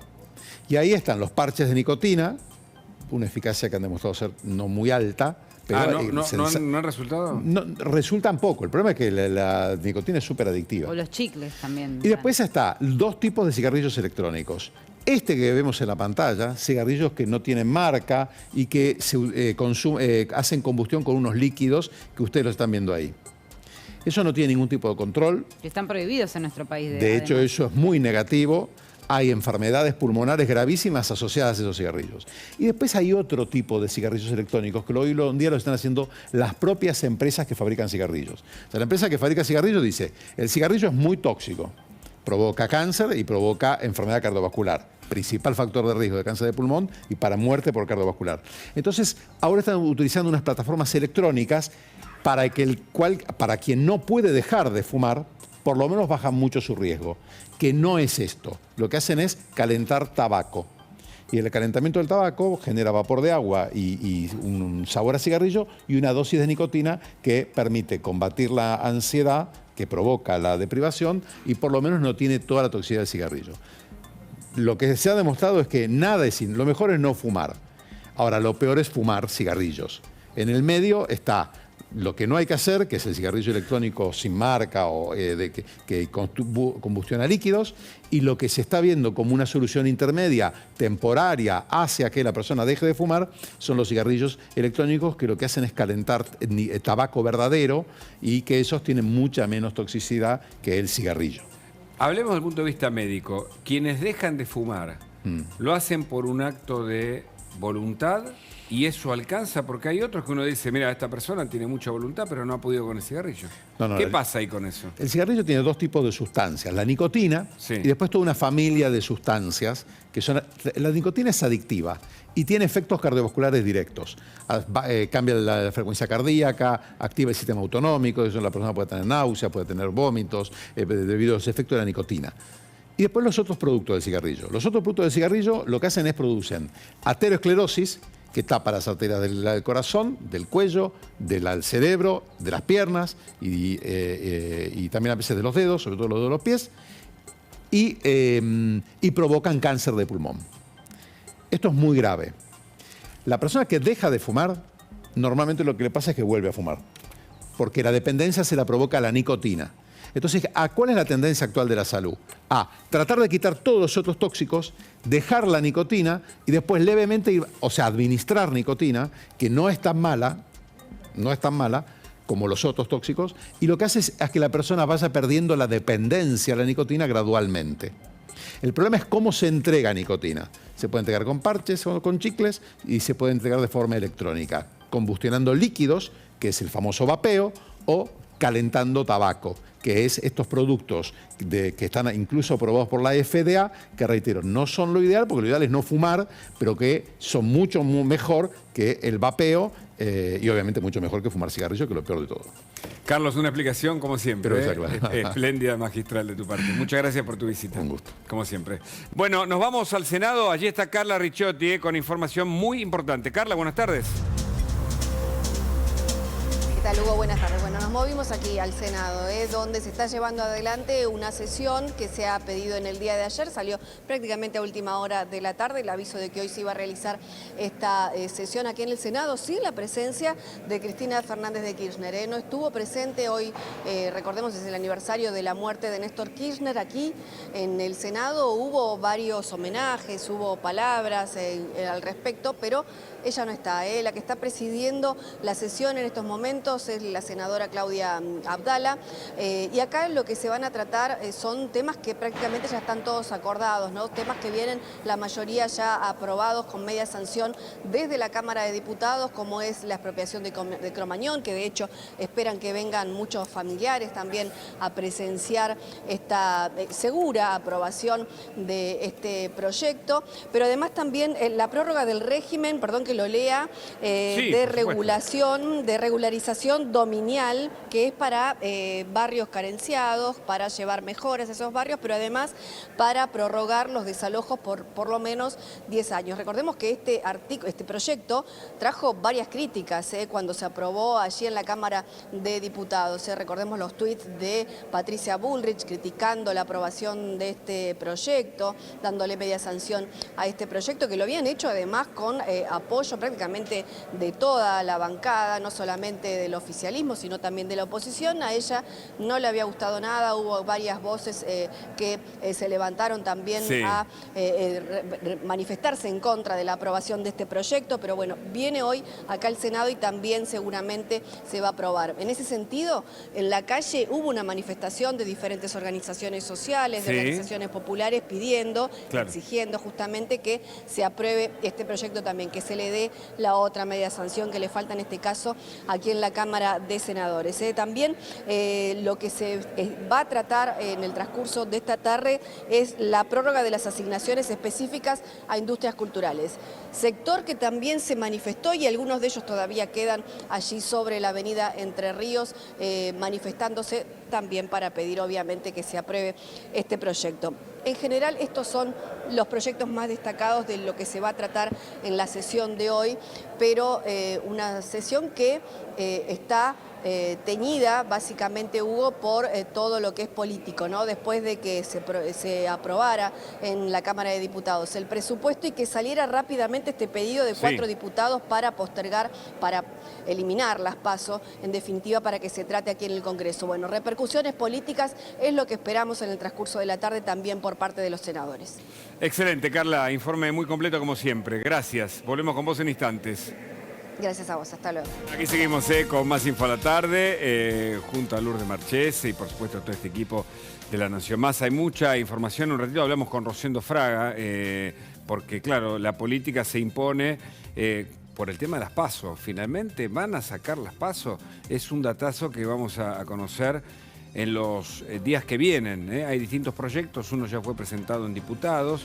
El argumento será el económico, el argumento formal, el que presentan ante la sociedad, porque dicen que las PASO en agosto, más la primera vuelta en octubre, más una eventual segunda vuelta en diciembre, va a generar un año de turbulencias económicas, pero claramente el sistema está establecido, no puede haber en esto trampas políticas, sobre todo a menos de 10 meses, o a 10 meses de esa elección, de las primarias abiertas, simultáneas y obligatorias. ¿Vos por qué crees que quisieran derogarlas? Bueno, yo creo que claramente ahí saben que hay una debilidad en candidatos del Frente de Todos, no hay todavía nombres propios, muchos dicen Scioli, otros dicen Mansur. Bueno, claramente Guado de Pedro fue anunciado por Máximo Kirchner. Sí. El plan Clamor Cristina 2023. Alberto, que no sé si va a ir o no va a ir, pero Guado de Pedro habló y dijo que en el Frente de Todos la mayoría quiere sacar las PASO. ¿Lo escuchamos? Dale. La discusión que hay sobre las PASO es pública y el 100% de los gobernadores del Frente de Todos y las gobernadoras se manifestaron a favor de que no haya 4 elecciones en el año. El presidente, que es el presidente. Por supuesto, es el presidente, es el que tiene la definición. Somos un sistema presidencialista, la presidencia es unipersonal, el que toma las decisiones es el presidente Alberto Fernández y por eso se generan tensiones y se discute públicamente porque la mayoría de los gobernadores y la mayoría de los intendentes e intendentas quieren convencerlo al presidente de la idea que tienen ellos. El kirchnerismo se está expresando, lo hizo Máximo Kirchner, ahora lo hace Guado de Pedro, lo hace por supuesto con periodistas que les quedan muy cómodos, muy a propósito de lo que necesitan decir. Rosendo Fraga es analista político de los mejores, está en línea, le agradecemos el contacto. Buenas tardes, Rosendo, ¿cómo le va? ¿Cómo? Gracias por llamarme. No, gracias por atendernos. Lourdes me dejó una pregunta recién que se la voy a extender, porque claro, como en las PASO anteriores le ha ido mal al gobierno, tal vez por eso quieran eliminarla, ¿no? Para no tener una derrota que preanuncie finalmente una mala elección en octubre, ¿no? Porque las PASO son en agosto. ¿Qué piensas sobre esto? Primero, yo creo que las PASO hay que debatirlas, discutirlas y se las puede cambiar. A ver. Pero no para la elección. Ahí está, claro. Podemos debatirlo y si decidimos, bueno, vamos a cambiarlo, para PASO el 2024 ya estará determinado el cambio. Lo que no es bueno es con un proceso iniciado, ¿no es cierto?, cambiar ese mismo periodo la regla del juego. Este es el punto. ¿Por qué digo que puede ser discutido? Porque, bueno, por empezar, ningún país del mundo las tiene, solamente la Argentina está ese sistema. Segundo, porque el 2011 a hoy que se implementa el sistema, las PASO no han producido una mejora de la calidad democrática. La experiencia ya es una década. Y tercero, sí, son 2 elecciones obligatorias. Esto es lo que no tiene ningún país. 2 elecciones obligatorias prácticamente sucesivas. Pero este debate hay que plantearlo separado de la elección de este momento, porque si no empiezan los intereses electorales de coyuntura. Yo veo la oposición básicamente unida en mantener la PASO y veo el oficialismo bastante dividido. No es tan homogénea la posición del oficialismo. Esto yo creo que lleva a un escenario en el Congreso donde no va a ser fácil para el oficialismo suspender o derogar los PASO. Suspender es una cosa, eliminar o derogar es otra, ¿no es cierto? Y las normas electorales requieren mayorías especiales en el valor electoral. Bueno, no veo fácil que los sectores del oficialismo que empujan la suspensión de las PASO lo consigan, ¿no es cierto? ¿Por qué el oficialismo está dividido? Bueno, en fin, está dividido. Debatamos, pero no para esta elección. Totalmente, clarísimo. Ahora, el presidente habló en sentido contrario de lo que habla el kirchnerismo dentro de este Frente de Todos, en el que se van casi todos. ¿Lo escuchamos? Por favor, Rosendo, a ver. Sí. Porque en estos tiempos de desazón, los cultores del odio tienen mucha facilidad para sembrar su prédica. Porque en una sociedad desalentada, las palabras más violentas surten más efecto que las palabras reflexivas. Y llamo a la reflexión a todo el continente, a mi América Latina. No quiero que en ningún lado no se respete la democracia, no quiero que en ningún lado no se respete el veredicto popular, no quiero que en ningún lado se tergiversen los procesos electorales que están en marcha. Porque tenemos que ponernos muy duros con los violentos. Tenemos que ponernos muy duros con los cultores del odio. ¿Hay algún señalamiento al frente interno de parte del presidente en estas declaraciones? ¿Qué ve, Rosendo? Bueno, yo creo que el presidente ha tomado posición pública contra la suspensión o derogación de las PASO. Es un tema, por eso digo, en el oficialismo hay claramente una división en este tema. Y esto, es decir, si 10, 12 o 15 diputados del oficialismo no acompañan ese cambio ya no se puede dar, ¿no es cierto?, en este punto. Entonces creo que en realidad la respuesta o la afirmación del presidente, ¿no es cierto?, habla de los cultores del odio, apelación que normalmente él utiliza para la oposición, pero hoy creo que parece confuso. Es decir, el presidente, el conflicto interno está dominando el tema. Totalmente. paso la posición del presidente. Totalmente. Es casi el último escenario de este conflicto del Frente de Todos. Ahora, miremos un poquito más allá de este escenario. Me interesa mucho su opinión, Rosendo, en esto.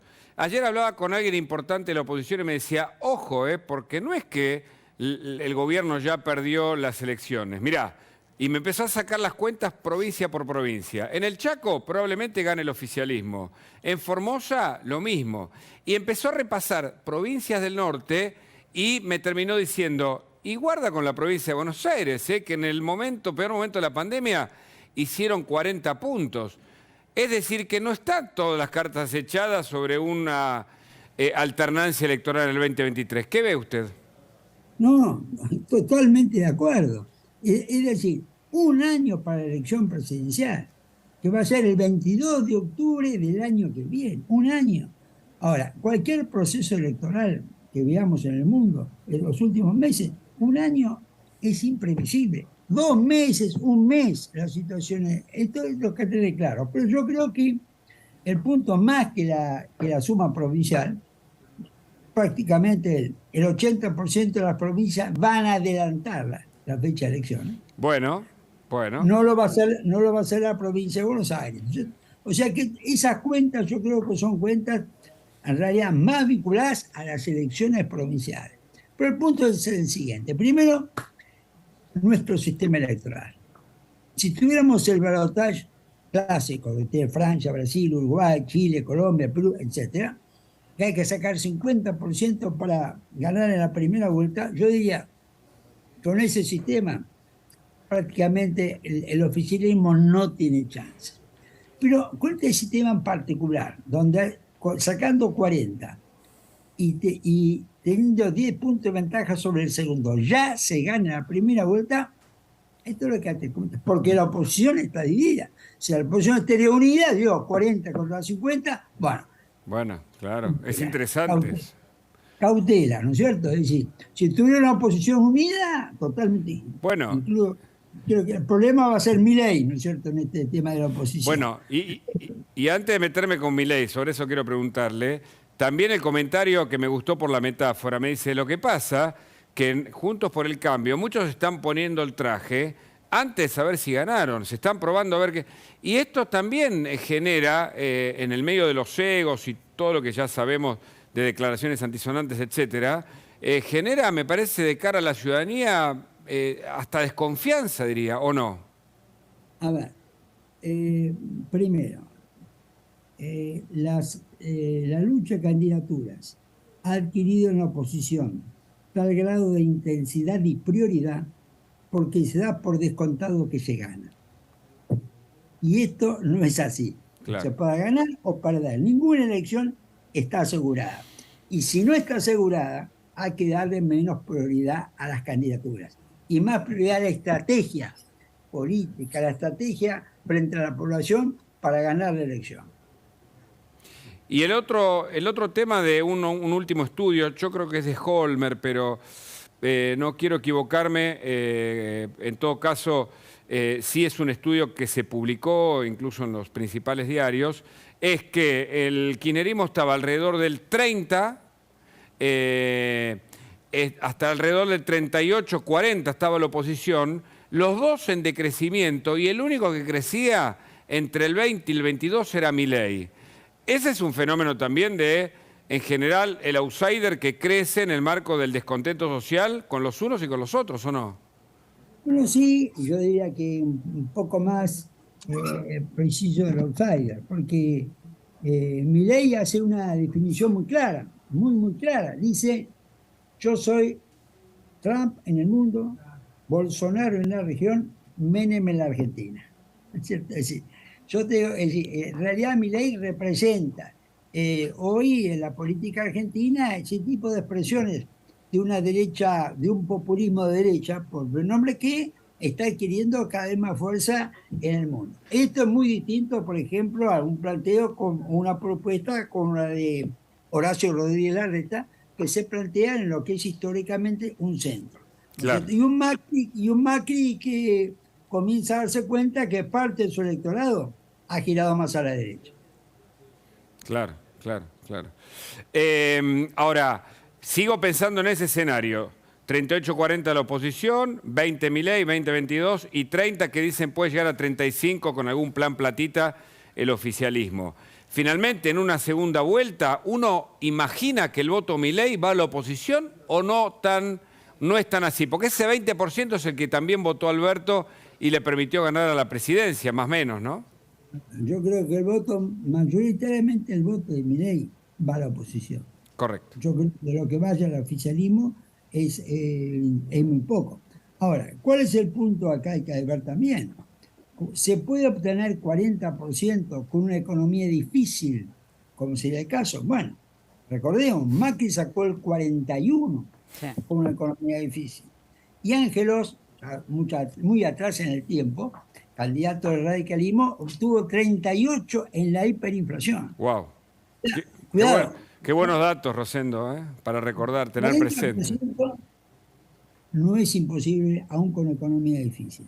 No es fácil. Por eso, la oposición tiene que afinar la estrategia y asumir que el triunfo no está asegurado. Rosendo, muchísimas gracias por este contacto. Un fuerte abrazo. No, gracias, Machiavelli. Hasta luego, hasta luego.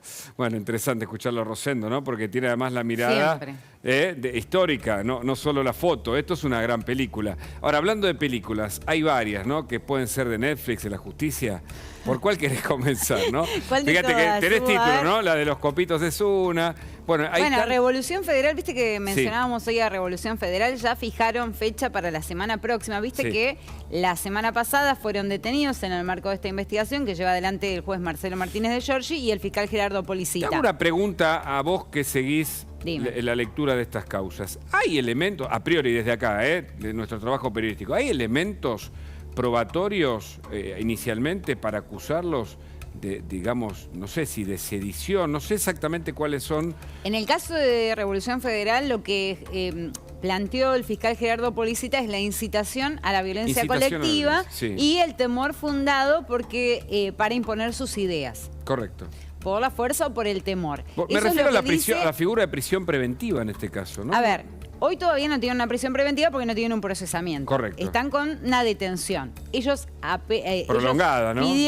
Ellos pidieron su excarcelación en el marco de esta causa después de haber sido indagados. Hubo dos que declararon, uno de Jonathan Morel, que es el principal, digamos, acusado por parte del oficialismo, porque dicen que tiene negocios con el macrismo y demás por Caputo. Y por otro lado, Sabrina Basile. Los dos declararon.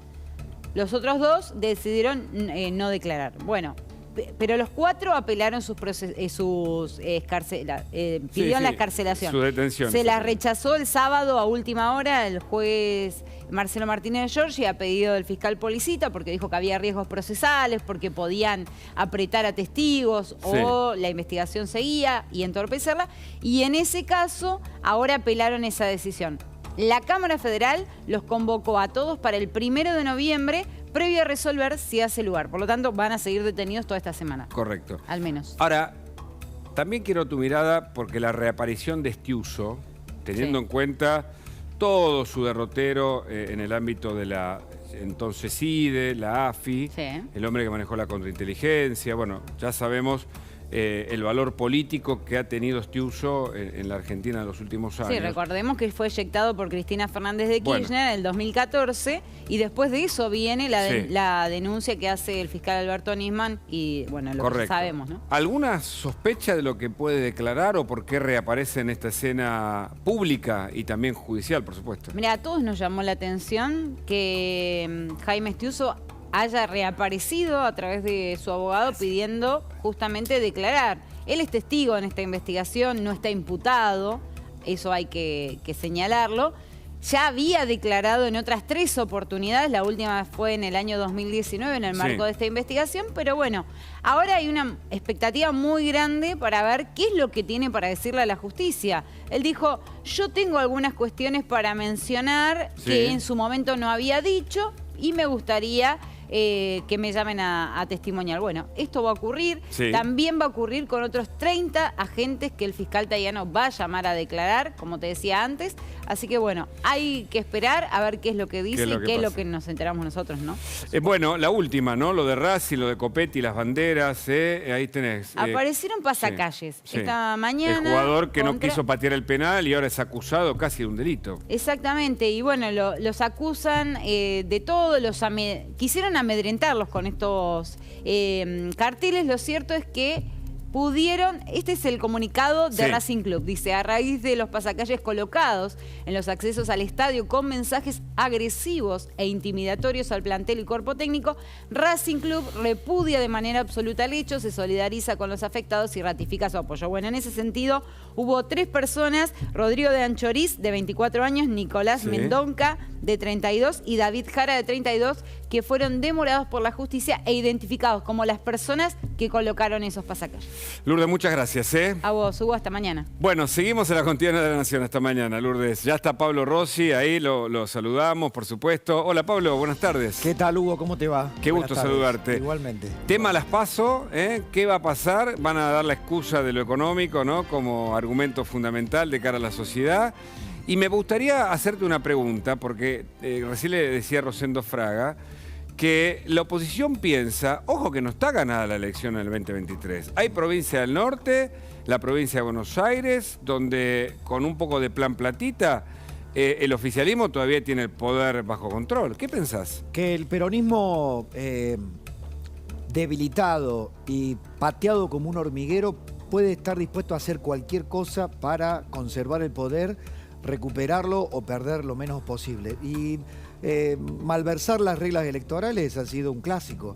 Con lo cual, yo creo que la oposición debe dejar de distraerse en los egos, en el festival de egos, y montar estrategias programáticas y electorales serias, ¿no? Claro. Es como que se han tomado un recreo pensando esto, de que el plato ya estaba servido, que se lo iban a comer, ¿viste? Que la mesa ya estaba lista. ¿Qué comemos de postre, no? No, nada de eso. No hay que subestimar. ¿Sabés quién ¿sabés con quién lo he charlado siempre? Con mi coterráneo, con Luis Juez, que viene del peronismo, que conoce al peronismo como pocos, y siempre les avisa a sus compañeros de ruta hoy de Juntos por el Cambio. Fíjate que siempre tienen una jugada más. Obvio. Y me decían en la oposición esto, ya que usaste una muy buena metáfora, muchos de nosotros, me dijo, nos estamos probando el traje antes de tener la fiesta determinada, ¿no? Totalmente. Con lo cual, el desafío para Juntos por el Cambio, si no llega...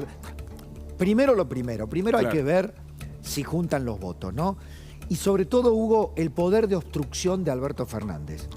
Qué buen dato ese, ¿eh? No, digo, el poder de obstrucción, eso...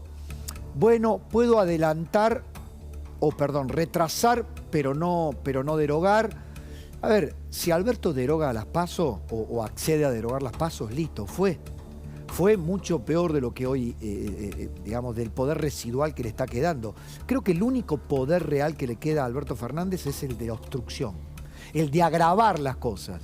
No tiene poder de mejorar. Es un buen verbo ese, para resumir lo que está pasando. Sus declaraciones últimas fueron incluso hasta para fuego amigo, ¿no? Para su propio frente, me parece. Por eso, cuando dice soy el soldado que se ha quedado solo en la batalla, guarda que el soldado solo, como tanto me pidieron que ejerciera la lapicera, que la usara, guarda que si me niego a usar la lapicera para lo que ustedes quieren, puedo ser una gran obstrucción. Así que más vale que traten de consensuar conmigo o nos pongamos de acuerdo.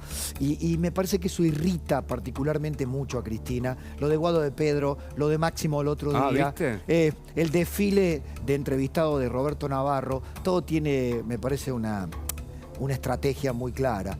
Y en eso están. Lo lamentable es que se están despegando cada vez más, no ya de la gente, sino del votante propio. Claro. Creo que corren el gran peligro ellos, ¿no? De que el votante propio termine repudiándolos, asqueado de que viven en su propio termo, ¿no? Y para terminar, mientras tanto, las colas en el ANSES, ¿no? De gente que no tiene nada y que va a buscar esos 45.000 pesos, ¿no? Algo así como institucionalizar la limosna, ¿viste? Totalmente. Que es un rasgo de este presente tan doloroso, ¿no? Totalmente. Bueno, lo veo a Dorni allí, que tiene gran información, porque la inflación está devastando, así que seguimos con vos, Pablo. Gran programa, gracias, Hugo. Gracias a vos,